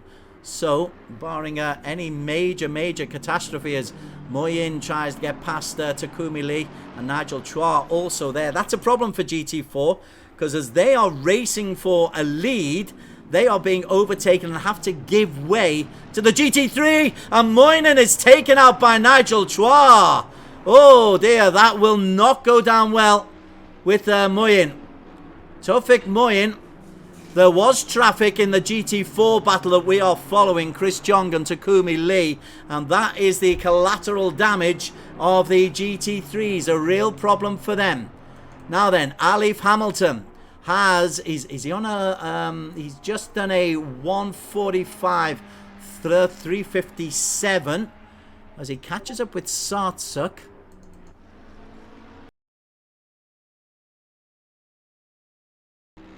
Young group of Legion of Racers, youth division, if you can have a youth division of a very, very young sport.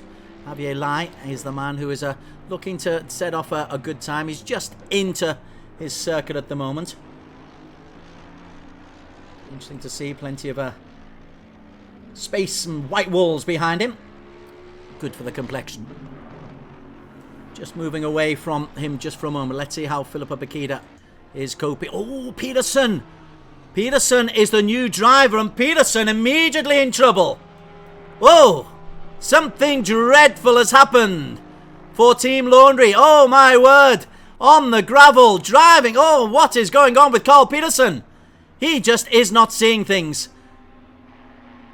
Whoa, it has all gone hugely, hugely wrong. Peterson struggling. And a huge, huge lead will be evaporated as Peterson cannot get onto the circuit. Peterson cannot hit the tarmac. What is going on with Peterson? This is a real problem. Clearly he's having real major issues, is Carl Peterson. Drive-through penalty for Alistair Young, but this is the race leader. Andy O'Hara set them a big advantage.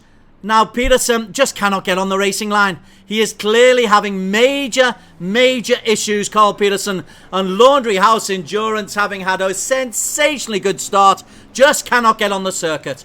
Yeah, I don't know what's going on here, Des.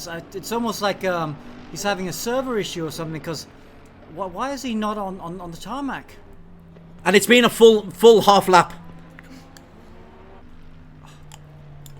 Wow. Race leader, he loses the lead now. Moreno's in front. And Alistair Young's taken past. Carl Peterson. It's almost, well, it's not deliberate. Yeah. Obviously, it's not deliberate. But he must be trying to get back to the pit. He must have some problem. Maybe he has a problem with the rig. Maybe he has a problem with his connection. But he took over a perfect lead, a 27-second lead that was handed to him. Now, we said that things can change in an instant, and they have changed very quickly. Limping. At least he's on the track. At least he's on the track now, Peterson, but he's dropped down all the way to P4. Yeah. And then he's back off the circuit again. Oh, what a disaster.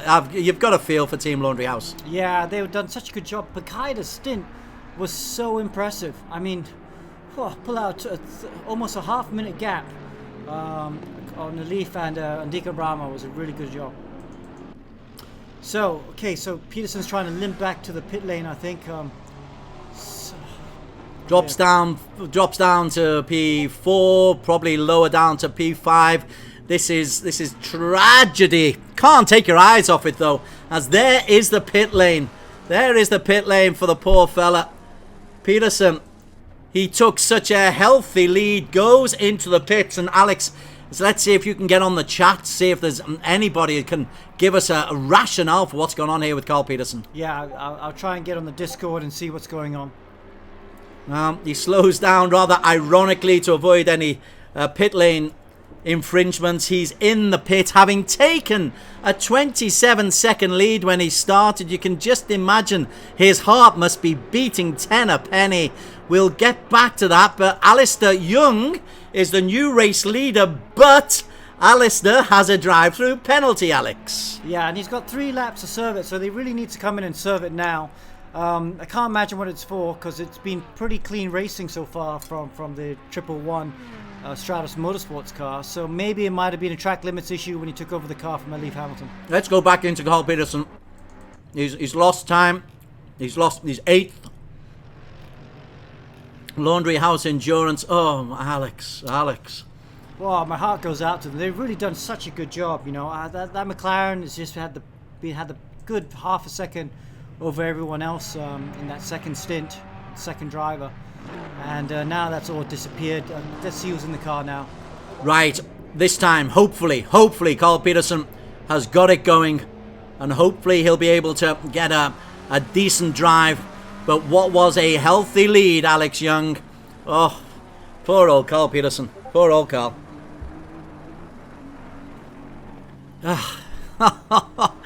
Who said that this race was over? But what a brilliant lead he was given, and then he loses it so far down. So that's one story.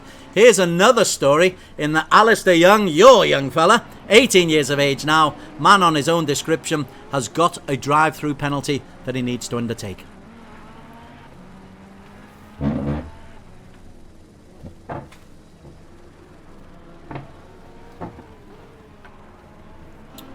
Okay, Alistair Young coming towards the end of the lap. This is where he needs to look to see if he can does his drive-through, because if he does stay out there for too long, he will get disqualified. Does he come in? Oh yes, he does come in. He comes in for the drive-through penalty. Let's see what this does to him. He's going to lose the lead to Luis Moreno. in second position, and maybe even to Lee, who is in third position at the moment. So it takes forever. We will have to get back onto the guy who's going to be overtaking. That's Luis Moreno now, coming across the start-finish line. He takes the lead. Legion of Racers car, and then just following him behind in second position, this is Kong Lee.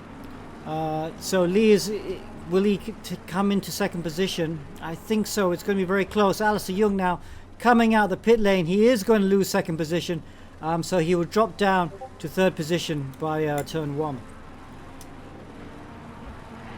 Well, the 2.5 hour mark, absolutely incredible. Andy O'Hara is back in the driver's chair in car number 8. So Andy O'Hara has taken over. Wow. So they've not only changed they've changed personnel. They've had to go into the pits. They've lost that huge 27-second lead. Oh gosh, what a story.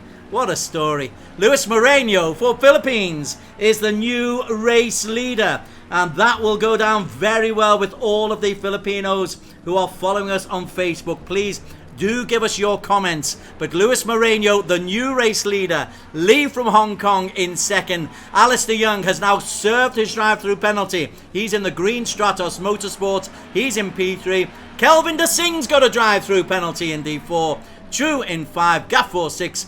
Mabry and O'Hara in 7 and 8 respectively. And Charlie Crossland out of the UK in P9. And Amo Hazik, welcome to Racing Amo. Hope you've not forgotten what it's like. Okay, so yeah, a little bit of a three-way shot here for a while so we can see our pretty faces.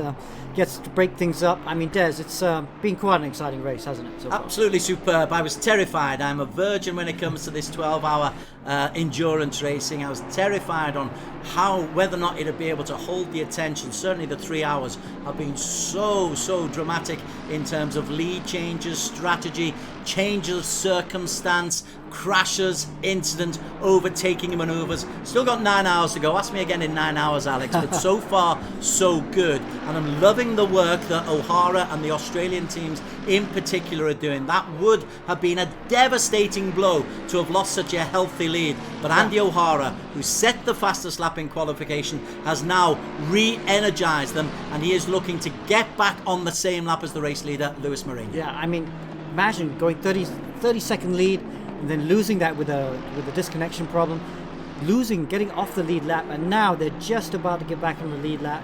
It's really been a stellar recovery from them. Hopefully they'll have an incident-free run to the end of the race, because who knows, they might be able to get back up into the lead fight just before the end of the race.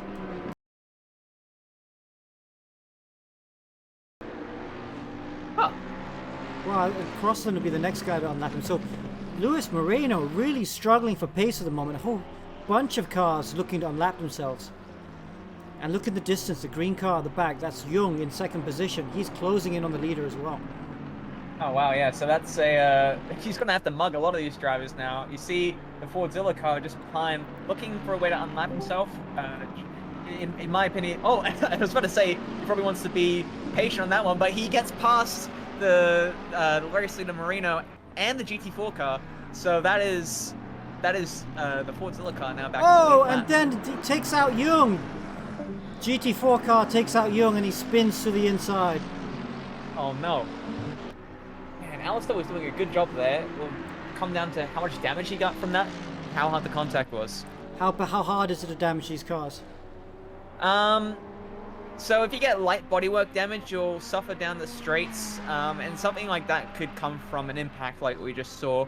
But as long as there's no damage to the suspension or that kind of stuff, it really comes down to how much time you think you're going to lose now if you stay out and just try and keep the car going, or whether it's worth sacrificing your strategy to get back in and have a fresh car.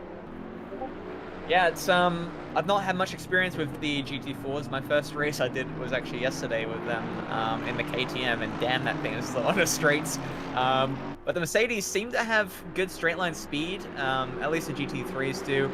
And these two drivers, whether it's just due to consistency, whether it's due to having a bit of pace in their pocket compared to the other drivers, they're definitely doing a good job of pulling away from these other guys. Yeah, and it's not easy, obviously. You always have to drive in the rearview mirrors. Third position right now, Nicky Lim. He's a lap down at the moment, so only the two Mercs are on the lead lap at the moment. But let's just go back up to Momalua. The Team Uncle car, I love the logos they put. There's Team Uncle 1 and Team Uncle 2, and this is Team Uncle 2 leading the GT4s. I tell you what, we're going to go for on board with them, and why don't you take us for a lap? Sure thing, let's do it. Alright, so we're on board then with Lua through the left-hander, and up the inside goes Mode there. Hanipia. Hanipia, there we go. Unlapping himself. Unlapping himself, and there's Vadzilla as well going through. And here we go, on board then with Lua for the start of the lap. As you can see down the straight, there's not much to do. It is a straightaway, but you want to try and swing out over the AstroTurf on the left side, get your right wheels onto the curb, and that opens up the corner as much as possible. He's playing a bit safe here, but you're braking around 140 meters. Nice and tight on the curbing there. Trying to do the same on the left-hand side. You can run over it, or you can stick out wide. The trade-off seems to be pretty standard between the two. Here, obviously, something a limb past there, but most of the time you want to try and apex relatively early and then let yourself be carried out towards the outside of the corner using your speed. Through the right-hander now, starting sector 2. I'd take a nice tight braking line through here, try and keep the car nice and tight through the right-hander and spread back out over here. Maybe touching the curb a little bit, but you see that patch of rubber on the right side. You want to brake just before that, for your braking point, as tight as you can around this left-hander, out on the curb if you have to. You're braking up here, just about where the tarmac starts there, you see. Maybe grazing the inside a bit, but you want to carry out as much as possible on the right-hand side. Lua not really doing that right now, but that's alright. He's got a bit of a gap to the cars behind. Through right-hander he goes, just so close there with Pira's. As we come through now, you're probably braking about 150 meters here in the GT4s, just where that shadow looks to be about a good braking mark. As we come through the left-hander now, to start sector 3, you're gonna go pretty much flat in the GT cars over that first little bump, braking down at the second in GT3 through the right-hander, slipping yourself out here, braking pretty early. You don't want to come in too hot, otherwise you slip out all the way past and could potentially get an off track there, going over that sausage curve there, going over the sausage curve here through the left and right-hander to finish off the lap. You want to try and carry as much momentum here. If you do get the turn in just wrong, you could potentially go out into the sand here, and that is a lap on board with Lua in the lead GT4 car.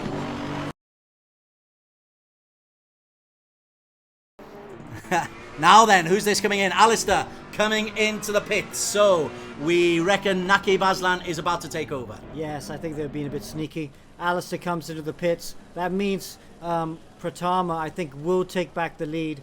We will go back to Pratama here. Here we go. Because I think when he got in the car, they had an 8-second lead, didn't they? Legion of Racers car had an 8-second lead over the Stratus Motorsports car. So where are we? Are we on the pit? No, we're just coming. We must be in the lead. Oh, he runs wide of that apex, a little bit messy there. And you know what? Yes. Andrew O'Hara is right on Pratama's tail. Wow, that's an amazing stint by O'Hara. But as you say, they do have that additional pit stop that they may well have to make. So then, Pratama comes through onto the final lap. Now then, will Naqib get out in time? Yeah, so Stratus Motorsport car still in the pit lane. It's going to be close. It's going to be close. There we go. There comes Pratama down the straight. Look to the left. And there's O'Hara behind, coming very, very close. Where is Naqib? Naqib is out. Now he's still in the pit lane. He's leaving now. He's still there, isn't he? Yes. Yeah, you can see him right now. Just leaving the pit lane now. This is Naqib Aslan, like you said. He's dropped behind O'Hara. He's dropped behind Tony Fock as well. And there is Naqib Aslan. Comes out in P4. And there it is, Moreno Pratama, one of the second of the leaders to come in. In fact, we saw just now one of the Wacos cars coming in earlier as well. So it is about that type of pit stop. For my team, for example, Blues Racing, we've done that pit stop, but we're double stinting with Ayman Aziz, so he's well on his way now. And yeah, we're waiting to see whether or not Naqib will now make a pit stop here to counteract with the pit stop that Moreno Pratama is making. It was a massive gap between these two at about 20 seconds or so. it will be just about time for Aslan to punch in those laps. Yeah, so Aslan is now our new race leader. I think in the previous stint he went 2 laps longer than the Legion of Racers car, so maybe the Stratos Motorsport can just go a little bit longer. Okay, here we are watching down the field. Let's watch Luis Moreno. There he is. He's coming down the start-finish line, so he will take back, well, net lead. He'll be in second position for now, because right now Houlihan is leading. But here he is. There he is. Naqib Aslan leaving the pit lane. That's the gap between the net leaders. Moreno there looking to still lap another car, but look at that. Naqib Aslan is just behind him. I don't think it's Naqib because none of these guys have done too much. Oh, he is the driver. So yeah, Naqib there, not so far behind. That spin from Luis Moreno has cost Moreno a massive amount of time to Aslan. It's only about what, 6 or 7, in fact less than that. It's about 5 seconds between them now. But let's go back to the race leader. Good to see. Wow, Laundry House, a lap when Houlihan got in the car after Peterson's CPU failure. He went a lap down. They were 30 seconds up in the lead. Because Peterson had to crawl back, that put him a lap down. And luckily Houlihan got back into the car and was able to retake that, get back onto the lead lap. And now 2 stints later, he's leading the race. Wow, what a wombat. You want to say like Steve Owen style, because if you look closely on that side plate, the left and right one there, is actually a wombat, or is it some sort of creature that is indigenous to Australia? Any marsupial on that, but yeah. I see a kangaroo. I see on the end plate. Oh, it is. On the end. It's wombat. Yeah. It's a wombat, yeah. What a wombat, these guys. These guys can actually fight their way back to the front, even with the adversity stacked towards them. Yeah, so good job. He should be pitting, I think, this lap or the next lap. Let's just have a quick look at his teammate, Brett Mayberry, in the Porsche. Kind of interesting. Actually, quite a few teams running 2 different manufacturers within the team.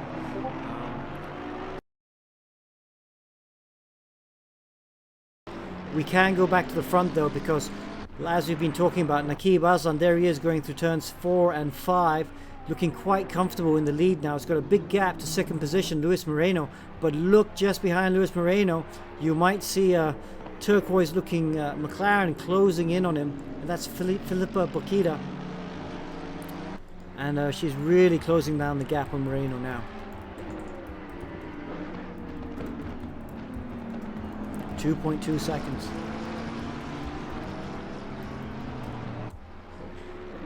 Bokita did a 45.0 on the last lap. Moreno did a 48.3, so I think Moreno just getting caught up with some traffic on the previous lap.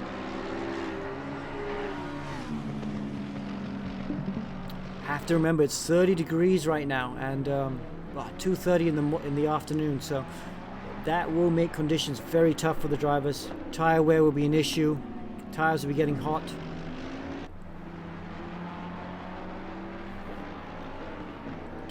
Wow, the pace of the Laundry House are able to produce in that McLaren today has been so impressive. And it's not just the pace that they've been able to do, it's the consistency. They've been so consistent. Oh, Moreno runs wide. That's a big mistake, and it's on down the start finish straight. Bokita's definitely going to be close enough to have a look at him at the end of this straight. Moreno there getting all out of shape. And there we go, Bokita's in the slipstream. Is he going to dart to the inside? Moreno's not even going to defend. Going to make it easy. Comes into turn 1, and this is a position battle. Bokita takes second position. Wow, Laundry House up into second now. With Moreno now demoted to third position. Fantastic job by the car number 90 Laundry House.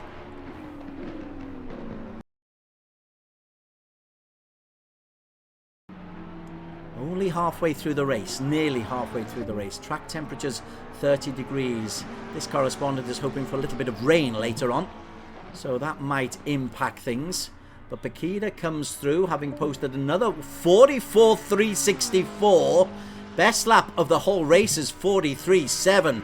So Bokita is really putting the gas on and is only 7.5 seconds adrift of the race leader Naqib Aslan, who's finding Bokita's teammate, if in a different car. Difficult to shake off. Just have a look elsewhere. GSR Esports, Kira Lam is in P11 at the moment, lapping at 1:46.8. Again, very creditable. There's some very, very creditable times going on. But second a lap over 12 hours, it adds up to a significant difference. But Kira Lam currently holding on to P11. Tofik Moyen, who we saw have an incident, well, several hours ago now. I haven't forgotten it. I'm sure Moyen hasn't forgotten it. But he is chasing Sim Kaiwan. In fact, there is a change. Ayman Hazik has taken over from Sim Kaiwan. Kaiwan went into the pits, and there is a change. Amo Hazik it is. Sorry, there's two. Amirs and Ayman. And we had Amo, this guy, commentating for us for a while. He said he had to disappear. That's a fair enough reason to have to disappear. Let's just see how Amo's outlap is. He certainly will have a chance to talk through the track. He had a flying lap. He's had one session already in. Amo currently in P9, chasing Kelvinder Singh in P8. Overall race situation: Aslan in the Ferrari leads from Bakida in the McLaren, and Moreno in the Mercedes.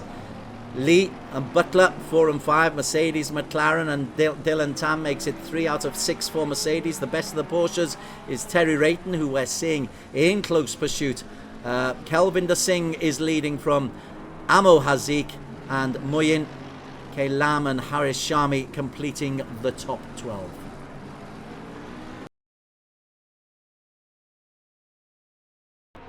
Rayton, Naqib Aslam feeling the real pressure from Laundry House, though. The Aussie contingent are making this scene, and Stratos Motorsports, well, there's a little bit of a team affinity going on there as Ryan Keith just moves on the outside, and maybe Ryan can slightly hold off the remarkable charge of Bakida. But Philippa Bakida, a last lap of 1:44.3 is a second 0.4 better than Naqib Aslam. It surely is only a matter of time before Naqib Aslan loses the race, and we are just 15 seconds over the halfway stage.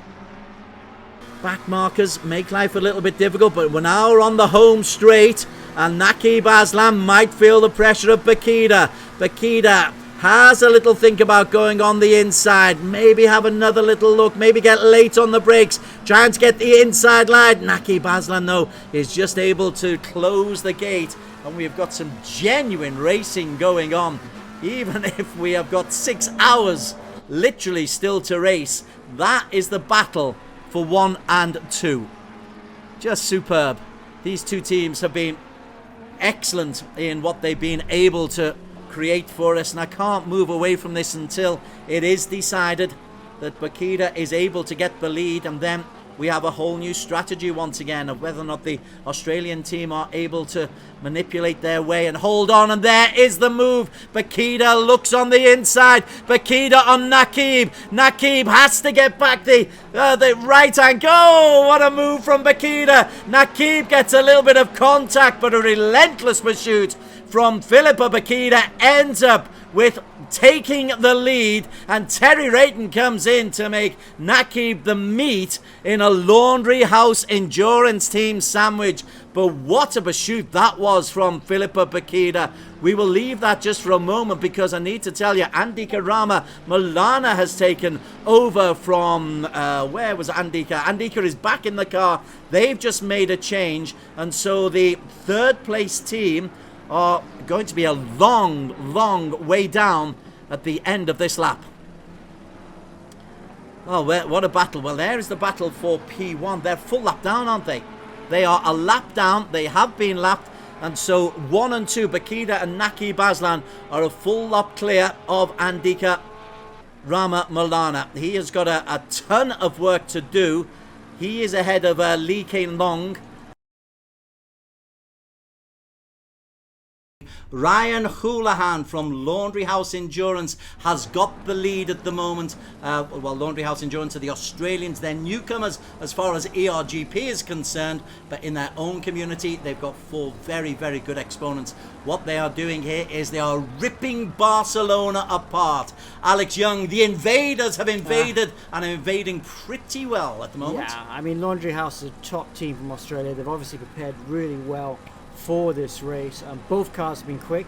Both had trouble and got involved in incidents at certain parts of the race. But yeah, this one we're watching right now, Houlihan in the McLaren. They are the leaders. They have showed the best pace of everyone. Even despite the small issues, they were able to get back into the front.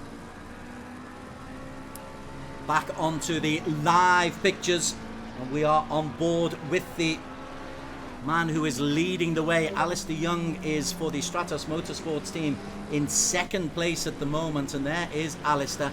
He's lapping pretty consistently, 146.3. That would be great, apart from the fact that Team Laundry House are lapping in the 144s and high 145s.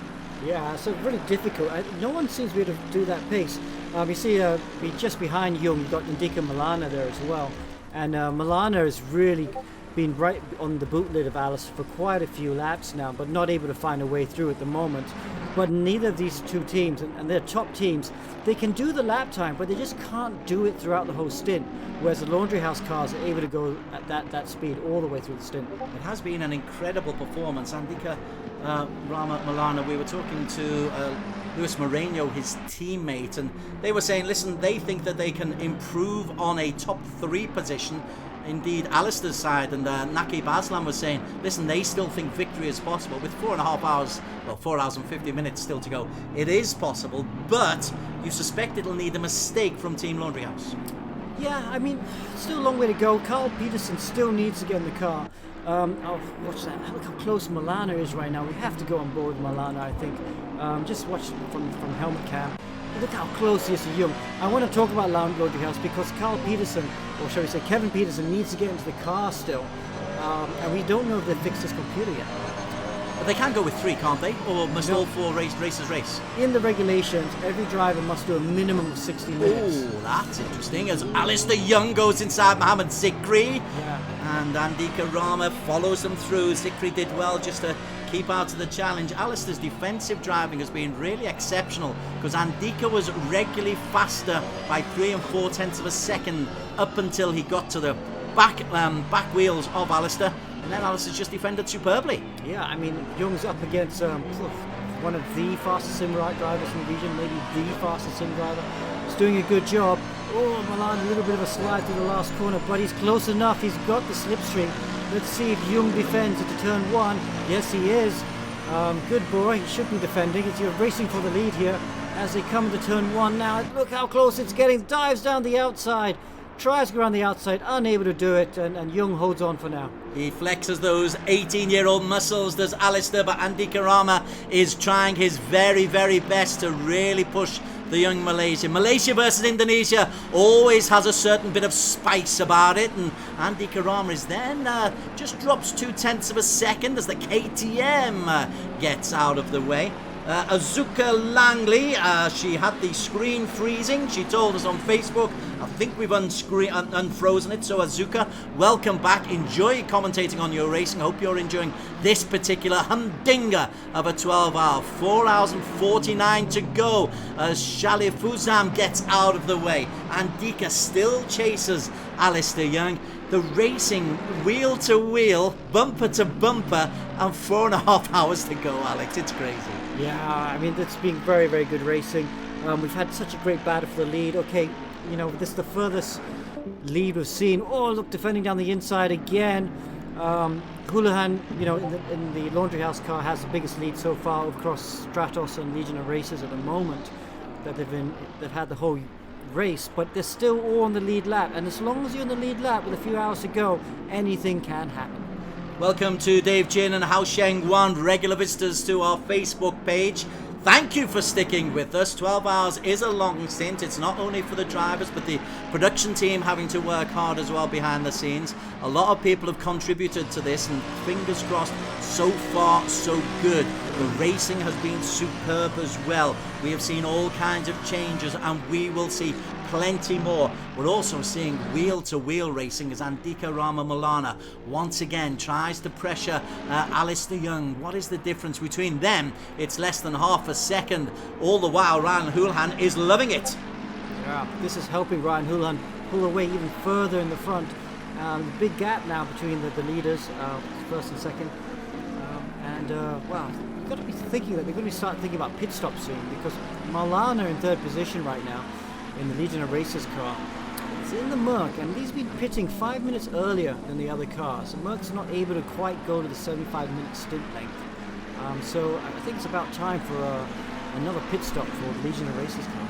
Real pressure being put on by Andika. Javier Lai is enjoying it. Nicholas Stephen, a regular in ARGP, he's enjoying it as well. Alistair, I think, perversely, is enjoying stopping Andika, putting in that big final punch. Andika goes round the outside. This time he makes it stick. No way for Alistair Young that time to defend, or is there? Alistair tries to go through the inside, pushes Andika wide. Alistair retakes the line on the inside. Then Andika has the line. Andika Marlana through into P2. Wow, nice move there by Marlana. Just, I think, took advantage of a small mistake by Young and was able to go around the outside. And Legion of Racers up to 2, and then he makes a mistake and he runs wide. That's going to allow the Stratos Motorsport car to come back at him as they go through the last corner. Wow, that's really good stuff. Having got into the lead, you've then got to have your focus fully on. Gafford is also being dragged along, and Gafford is down in, where is he? He's P9 at the moment for Gafford. He's not in this race. He's 2 laps down, or 1 lap down. But my word, he's having fun! And Alistair! And contact between Andika and Alistair. Alistair takes the shortcut through. Will have to slow down to let Andika Rama back, but Sir Jaime's there. Alistair lets Andika Rama back in. More contact. Andika, this time, that was almost saying, hey, you do not do that to me, young fella. 18th birthday week or not. Yes, and that's a mistake there. He didn't quite, it's a wrong angle to really see what happened there, but contact between them two. Luckily, they're both facing forward and still able to keep going. Jamil Lacuna, a visitor on Facebook. Welcome, Jamil. Shame you're not out on the track, but you're quite right. This is pretty intense. The real beneficiary is Ryan Houlihan, though, because while these two are going wheel to wheel, toe to toe, bumper to bumper, Ryan Houlihan is increasing his lead at the front. Let's get back to the front, though. Guess who's in the car? Okay, at this time, he's on the black. Yes. Well, this is a first for Carl Peterson. He's never seen the tarmac before. He'll have to get used to that. Carl Peterson, Laundry House Endurance. Forgive the flippancy from me there. But what happened with Carl Peterson last time was he had such a problem he could literally not get his vehicle onto the circuit. Or to be fair, he drove around the dirt. This time it looks like they've got it right. This is the big imponderable. This, Alex, the next couple of laps, if Peterson has got a good connectivity, could well decide the race. Yeah, you're exactly right. So let's see what sort of lap times he's doing. If he's doing 46s, 47s, then maybe something's still wrong and he's not able to do it. But if he's out there, he's banging 44s, 45s, that's it. That's going to be really tough to beat this team. Laundry House is looking in really good shape. And he's got to do that minimum time out there as part of the drivers who've been selected and entered for this endurance race, the first of 6 rounds this season of ERGP Endurance. Not all are 12 hours, the majority are going to be 4 hours. I'm sure Alex will throw in a 48-hour extravaganza at some stage, probably midweek. But with 4 hours and 23 to go, hit this lap time. Not this, maybe this and the next lap times for Carl Peterson will tell us an awful lot about Laundry House Endurance Racing Team. So looking quite good at the moment. This is going to be his first time lap. The lap before obviously was the out lap, which was 3.5 minutes. Coming across some back markers here. This is the racing line entry, the GT4 entry. Yeah, he's going to lose a little bit of time. When you get behind a car like this, that's going to cost you maybe 3-4 tenths, maybe a bit more, maybe 5 tenths. But still, we get a good idea of what sort of lap times he's able to do. A couple more corners to go. Last chicane, tight chicane, nails apex. I tell you, the car looks pretty good at the moment. I'm going to say that he's looking pretty comfortable. Comes through the last corner. You hear the car just, the revs raising, and he goes through that 45.4. That's decent. That's in the ballpark. That's what he needs to be doing. There'll be some teammates just hanging on, looking at this, watching this, going, please, please, hopefully nothing breaks. And they'll be quite relieved to see a 45. Well, out in the bush, it proves they do have electricity. They do have connectivity. Carl Peterson, not quite sure how far out in the bush. I know it was humour. But Aussie humour's sometimes difficult to get. So is English humour. Hey, what do you mean? Is that race logic, that lap time, 1:10, so they're about just beyond the halfway point as they come into the sharp left-hander, and then they'll come round the grandstand. That's turn 13, 14, 15 before they head down into the chicane, which will take us through to the final corner. And he is closing up, is Faiz Ryan on Binnaker Racing. Radyanka is holding on. The ping rate is still very low, and there's some traffic for them to negotiate, Alex. Problem here for Radyanka, because he's being held up by Sung in front of him, and Radyanka could have a problem because Faiz Ryan is in the slipstream. Yeah, he's going to look at the inside. Radyanka's not covering the inside, so really letting his teammate come in, really. But no, he slips back into the slipstream. There we go. Yeah. So Radyanka loses that position. Faiz Ryan got into perfect position and then was able just to take place number 12 away from Radyanka. Although the graphic on the left says Radyanka is in P13, now it's changed. It's Radyanka 13, Faiz Ryan in P12. That is the question. He is in his pit lane. He's taking the usual stint. Like I said, the Laundry House guys have been pitting about 2 laps behind Stratos Motorsports 111 car. So this looks like a normal stint. I think he's going to double stint. He's not done any driving so far. But let's go back to the fight for second position. Jonathan Wong now has Alif, and there he is going in to serve his drive-through penalty. So Jonathan Wong is spared the problem of the Alif. Now there he is, comes in, and I wonder, because Mikko Nassi, who was the driver before Alif, has had a new wheel, and I wonder if he'd been able to map that wheel properly, because I know he's having problems with the pit lane button. And if that's the case, that's why they were speeding the pit lane, and that's why Alif is having to serve his drive-through penalty now. So 2 drive-through penalties for Stratos Motorsports and Legion of Racers in the last 2 hours really.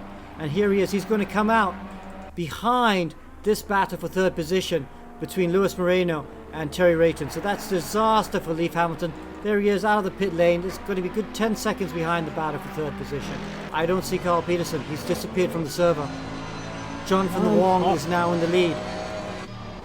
And that is major news. We lead for like almost half the race gone, and it seems that the Laundry House McLaren has pretty much out of the server, which is unfortunate. Wow, okay, so as I see it, everyone will have to pit 2 more times. So that has played into Jonathan Wong's hands. Jonathan Wong, as long as he can keep going for another 20 minutes, if he can go for another 20 minutes, he can only need to pit 2 more times. And that puts him in pole position to win, because the others are very far behind him.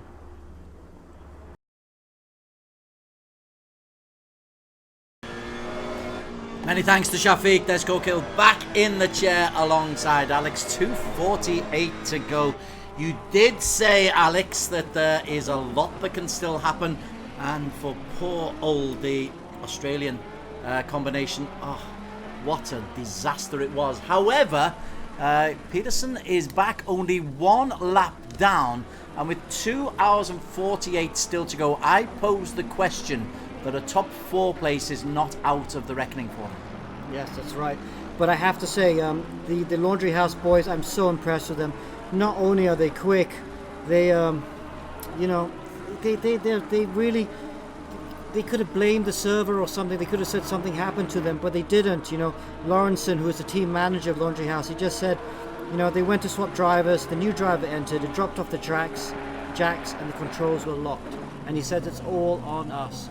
So, I mean, I will talk to him afterwards to see if it really is all on them. But this is the problem with the ACC. It's very sensitive to how you come into the game. You have to follow the procedures one by one. If you get out of sequence a little bit, the driver coming in can lose control. Oh! No!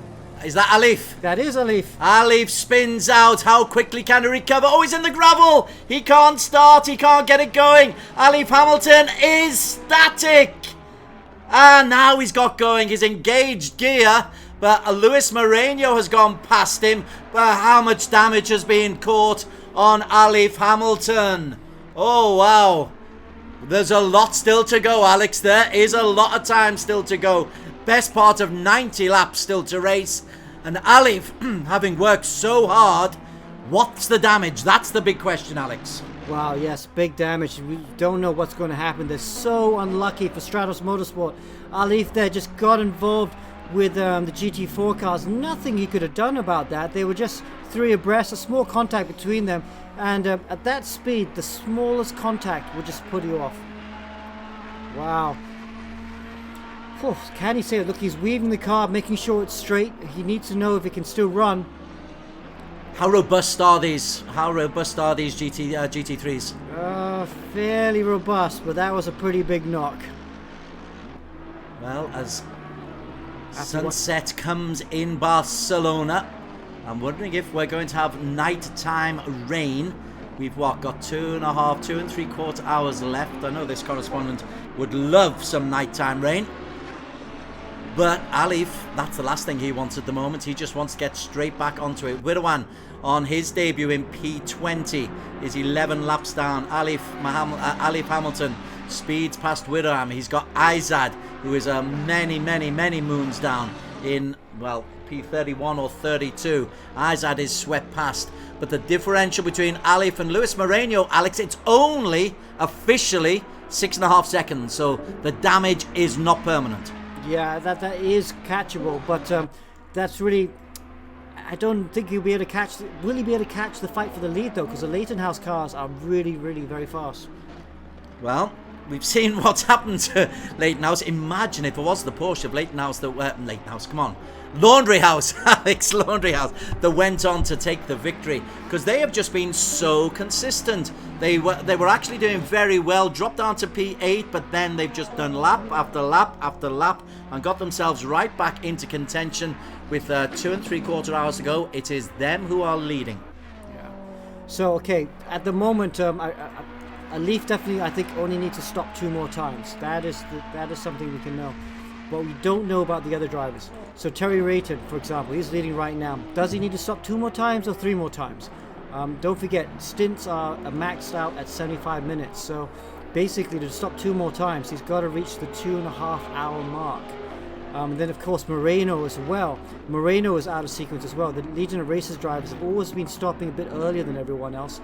And I'm not sure they can make the end with only 2 stops. We will see in the next 15 minutes. All these questions will be answered. Predictions are a very dangerous game, particularly in e-racing, where you can get something like the 2 incidents that have hit a Laundry House. But Luis Moreno now has a chance really just to make up. But is he losing ground on Rayton? He is, isn't he? He is. 11 seconds. He's lost a couple of seconds in the last 2 laps since I returned to commentary. Yeah, it's just unable to quite have the pace in the Mercedes. And of course, Legion of Racers, they are only 3 drivers, so they have to space it out enough because the other drivers need a bit of rest as well.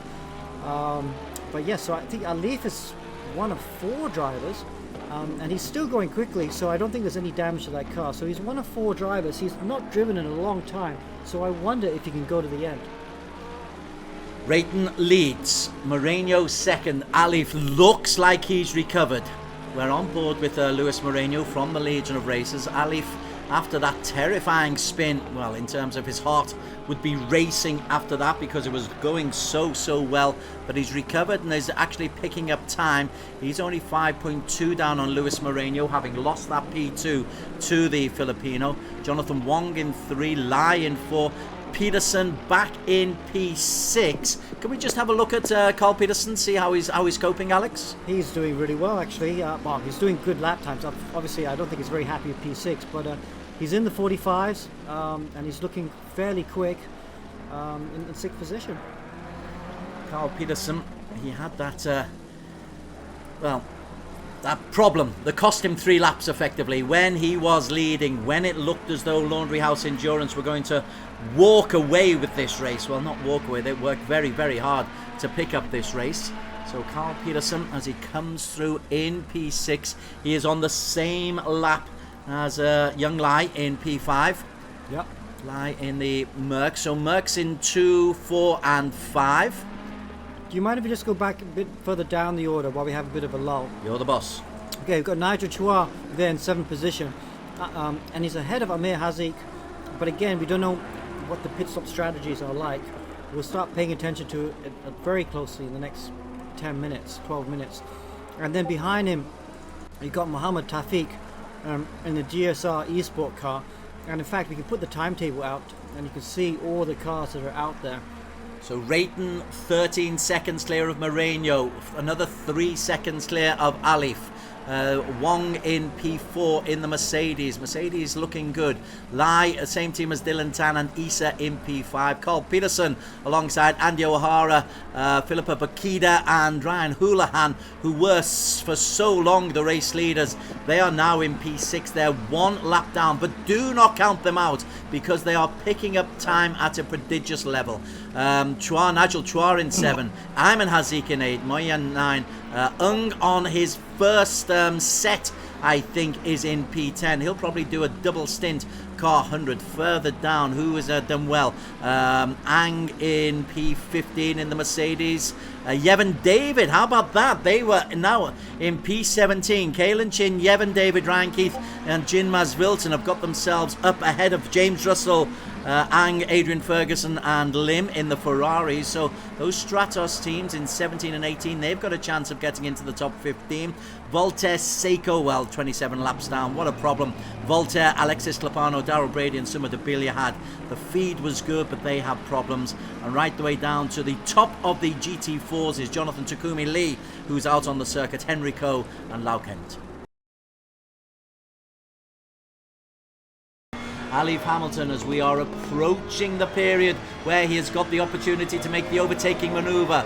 Shortest straight here, won't make the move now, but it's got to be coming soon, Alex.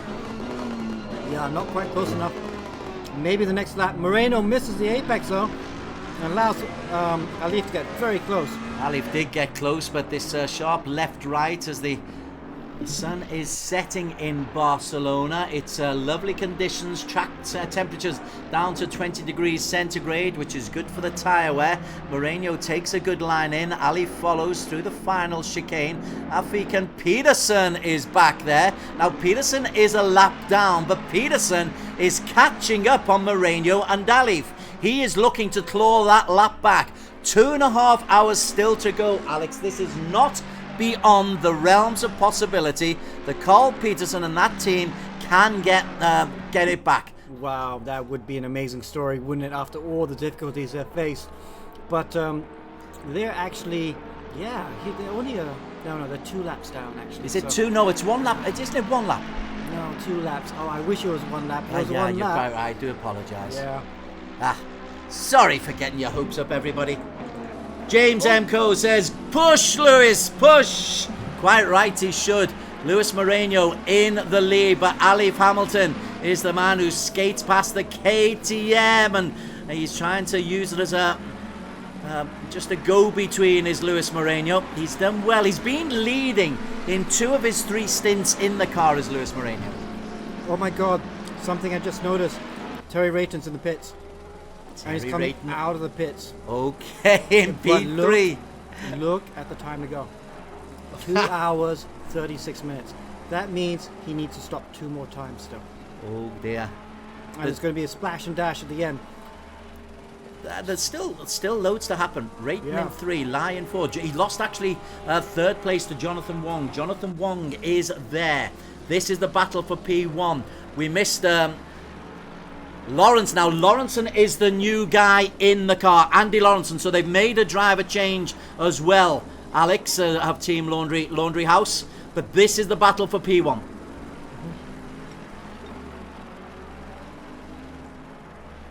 We'll just stick with this, and then once we have some resolution in this battle, because Alif is going to take the lead sooner rather than later because he is quicker than Luis Moreno. Alif Hamilton moves outside, moves onto the inside. Alif has the right line, and Alif Hamilton is your new race leader. With 2 hours and 35 to go. We are beyond three-quarter time. But Alif Hamilton is back in the lead, ahead of Luis Moreno and ahead of Jonathan Wong. Andy Lawrenson in P4, Lai in P5 in the Merc, and Nigel Chua in P6. But yeah, let's go down to the GT4 leaders at the moment. Henry Coe in Team Uncle 1. Oh, look at that, he's got Dylan Tan lapping him at the moment. We were just talking about Dylan Tan in the second LOR car. And yeah, Henry Coe there looking good. He's a lap ahead. Or is he lapped Nicky Lim yet? Let's have a look. See what's Nicky Lim. No, Nicky Lim's still on the same lap as the leaders. But, you know, Henry's getting close to lapping him at the moment. Then in 3rd place, Chris Chong in the other Team Uncle car, Team Uncle 2. A couple laps down, obviously they got disconnected. Such a shame. So they're not quite where they should be. And then behind Chris Chong, got Edward Wong in Team Racing Line. Done a good job to recover actually. They lost a lot of laps early on, but mechanical issues, shall we say. And it's good. Oh, just has to avoid the KTM there of one of the KTMs anyway. And then in 5th place you got Hannah Pia, followed by Calvin Ha in that KTM. The lovely You love it, don't you? KTM. KTM, the hyperbuilt team of Calvin Ha, Mohammed Abdurrahman, Afiq Faham and Tenku Ershad. They're still hanging in there as they go through the screen once again. I love it. I love it. Nothing wrong with being ugly.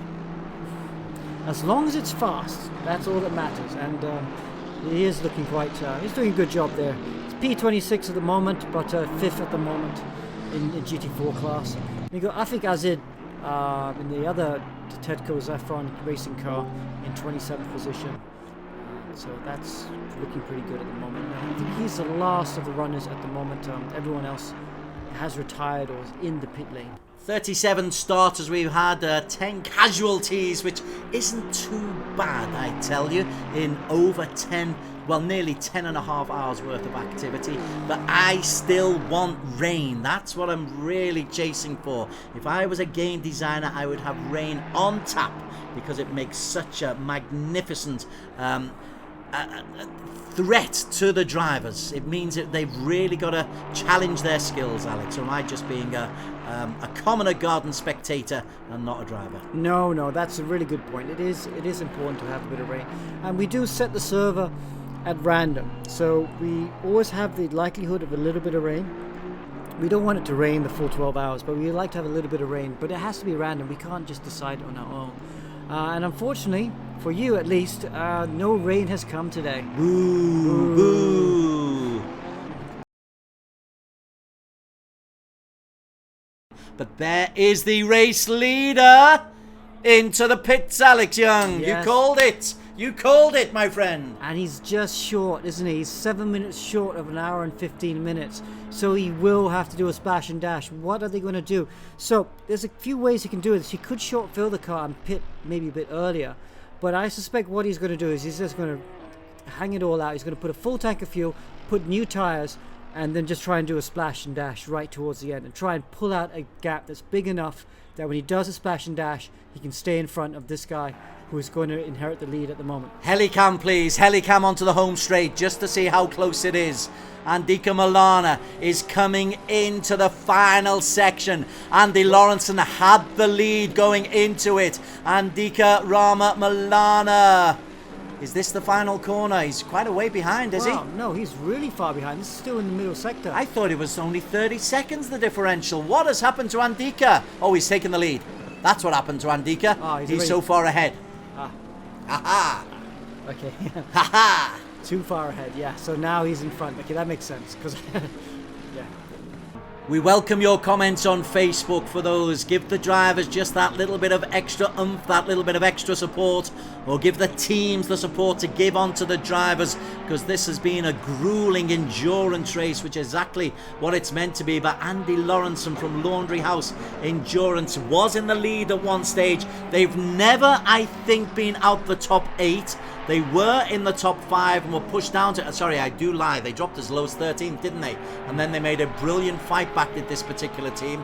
So they've been as low as 13th, been as high as number 1. Andy Lawrenson's team in the Porsche. They're 30 seconds behind P1 now as we come into the final 60 minutes of this race. And let's just go back to the front. It is going to be a mat out. There's Molana for the pit stop. So both the Mercs having to stop a bit early. We know that they aren't. Oh, and Lee's coming in for another pit stop as well. No, that's his drive. His penalty. That's his drive-through, yeah, that's his 60 seconds. A drive-through also for Fumpang in P13, which might affect the points. It might mean Mahakimi and Sunjoto have a chance to catch up in the lower regions. Kalen Chin's team are going to be out of the points in car 222. But Andika Milana is the current race leader. Yeah. Is it worth our while going onto the helicam? Alex, thank you very much. Just to see where we are. This is the last chicane. No, it's not. We got it wrong again. Lawrenson must be leading. Yeah, he must be in front now. So these are the leaders right now. Lawrenson's gone by, and you've got Alif there, 0.4 of a second. But Alif can't keep going. He's going to need to stop very soon as well. So does Lawrenson, doesn't he? Yes, he does. Alif's doing a really good job of stretching out the stint, though. Stop go penalty for Lee has been served, but Dylan Tan again called it right. That's why you're in charge, Alex Young. Dylan Tan incredibly moves up into the top 4. Yeah, wow, good job. So you got two. Oh, it's going to be a good day for Legion Racers. They are currently, net, obviously, once these two cars stop. They're currently P1 and P4. Thank you very much to the response from Gav Quintos, from Ferdows Fitri, 1 hour to go, from Wei Xiong, of course, and from Azizul bin Jafar. I don't quite understand what you're saying, and it sounds like it's a swear word, Azizul, but brilliant to get your reaction on Facebook. Less than an hour to go, and the dark is coming. Come on, let's have rain for the last half hour.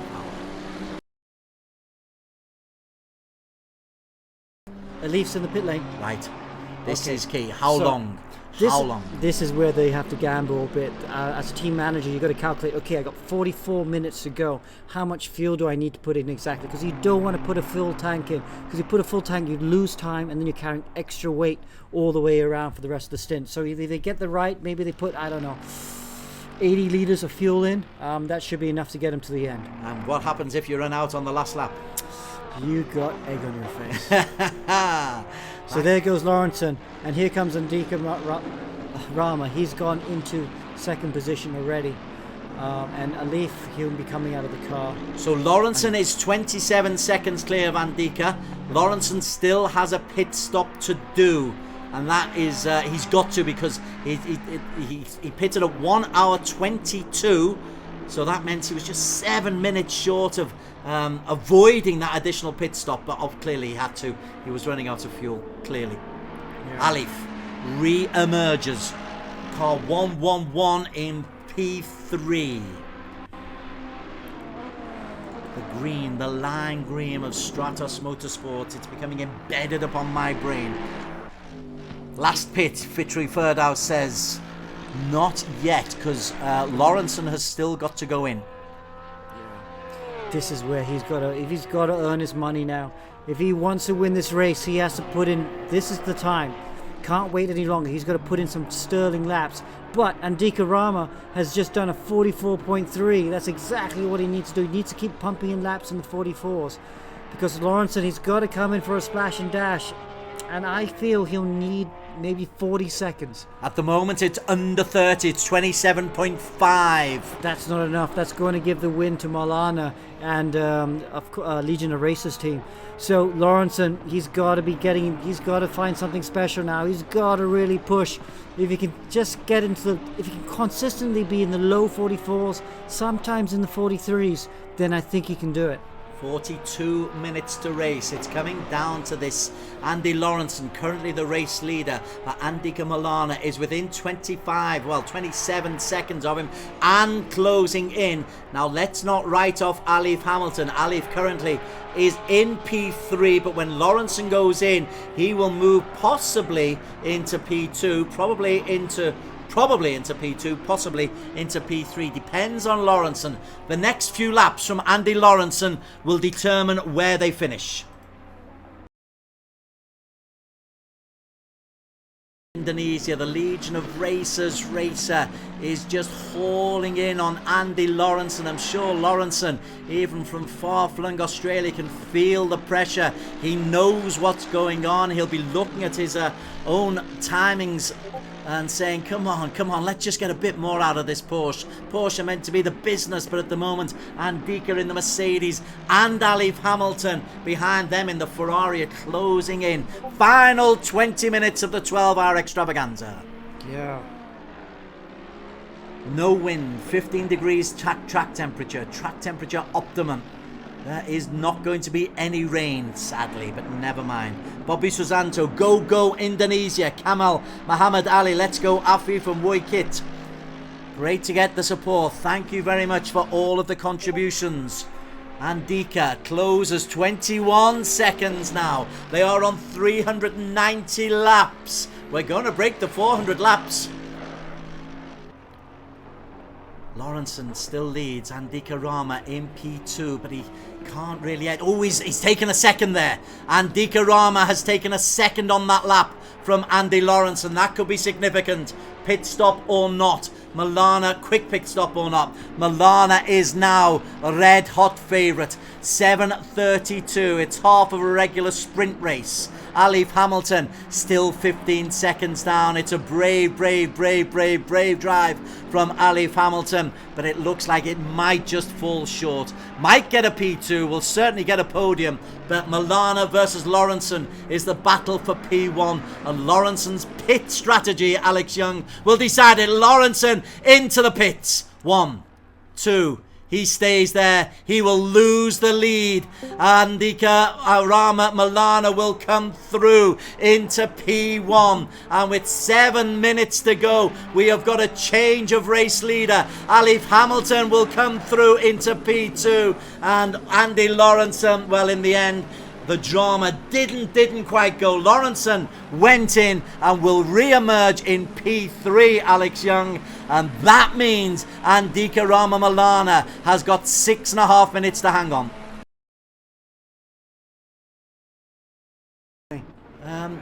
It was 150 to go, and if they're lapping 145, there will be another lap after this. Where is Alif? Is Alif closing in on Andika Malana? They come into the final chicane. There's Alif. He's a couple corners behind. He is, so I think we are going to have one final lap. We'll tell you, let's go back to the race leader, Alex. Andika Malana, crosses the start-finish line. And so we are on to the final lap. For Andika's sake, for his sanity. It's the longest 2 minutes ever for all of these races. The final 2 minutes. Brandon Chong says, Alien Lord.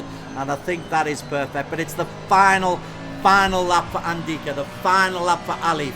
The final lap for Andy Lawrenson. Alex Young, please take us home. The architect of e-racing, ERGP, and the architect of this 12-hour extravaganza. Talk Andika Rama Malana home, please, Alex Young. Wow, okay, so 12 hours, and it's just flown by. Fantastic, top quality racing. Laundry House, obviously, our moral victors. But still, you got to do it for the full 12 hours, and they were a bit unlucky, obviously. A few drivers also and teams struggled with connectivity issues, but it's all about Malana right now. He'll be thinking about the finish line now as he goes through turn 9, clears some traffic down this long straight to turn 10. He'll be thinking, "Whoa, only a few more corners to go." But he's got to keep the attention because Alif is not far behind. It's within 10 seconds now. Oh, Chong is going to slow him down. Whoa. He'll be really happy Alif's not just a couple seconds behind. And Milana looks to try and go around the outside. Well, Chong there holds the inside, and now he clears him nicely. Goes through that. Now it's one more chicane to go. Milana through the last chicane. And Des, he's going to come through the last corner to win, isn't he? Andika Rama Milana takes us home, and after 12 hours and 402 laps, we have got a victor in the first round of the Endurance Series of E-Racing GP. Awesome efforts from all of the teams, says Hong Sui, but Andika Rama Milana takes it. Alif Hamilton a brilliant second, Andy Lawrenson a sensational third, and all around, all the teams, all 37 entrants, are immense thanks for your professionalism, for your involvement, for your attitude, but particular thanks to Andika Rama Milana. He is the man who takes us home, and car number 889, the team of Moreno Pratama, Luis Moreno and Andika Rama Milana. Whew. Legion of Racers wins the first round of the Endurance Edition. Fantastic result. Stratus Motorsport in second position, Laundry House in third, Wackos Flip Table in fourth position. Look at these others, the finishing orders of all the drivers. Let's just also go back and just track Brandon Chan as well, who also in the Academy car won the GT4 car class. Sensational. Yeah, Brandon Chan. There he is, going across the start-finish line. They're just coming through. Of course, this race is still going on, but he is well clear. So congratulations to Brandon Chan as well as they come through. Car number 21. A really good team there. Alex Cheer, Nicky Lim and Bernard Chan, not Brandon, Bernard Chan completing a successful Academy victory in the Chevrolet Camaro. And so they win the GT4 category. Talk to Andika Rama. Of course, it's not just you, your teammates as well. Moreno and Luis also did a really good job. But you had to bring it home. Did you do a triple stint at the end as well? Yes, I did the triple stint last part because Moreno is kind of afraid his connection cannot make it. So okay, let me take over till the end. Wow! But luckily, it's worth it, man. Congratulations, great race. You want to take us through the last few laps? How did you feel? I don't know what to say. It's really because it's really complicated from us, from team. We got many incidents and bad luck at the mid part of the race. Like I got drive to, and then I got contact also, and then we already think, we just try to our best to bring the car home, but in the end, Van said, we are on a podium, so let's make it, man. Yeah. And then I saw Alif and then Lawrenson kind of need to pit again at the last few minutes. So okay, this is we can do this. So we just push till the end, and then finally. Well done. When did you think that you could win the race? When you got within 20 seconds of Andy Lawrenson? That's that one also because I already know that Lawrenson need to pit once, but I just figured it out in the end. But that Lawrenson only need to drive through, no need to pit stop. So okay, we need to push a little bit harder, and then at the pit stop we saw the Lawrenson kind of stop for a while. So we are lucky. We are lucky in the end. Okay, well, congratulations. You are round one winner of 2021. Yes, it's been a long race. Legion of Racers. Very, very well done. Thank you, man. Thank you so much. Thanks for hosting the race, man. It's really nice race. It's really nice. Nice experience. Well, we enjoyed it hosting it too. Thank you. Yes, thank you. So Andika Rama Milana, our winner of the first of a 6-race series in the Endurance Series. He's the winner. Moreno and Luis Moreno from the Philippines were the 3-man team who made it through, and a triple stint to finish from both Alif and Andika. It's been a phenomenal achievement, not only from the drivers but also from Alex and the team that you have gathered together, which isn't a big team. Just congratulations to you. Yeah, it's been it's been a hectic week. We managed to get everything going. Of course, a few bugs still with the game, but I think I was very happy with the quality of the driving, the racing, the drivers, and the commitment. So that was pretty amazing indeed.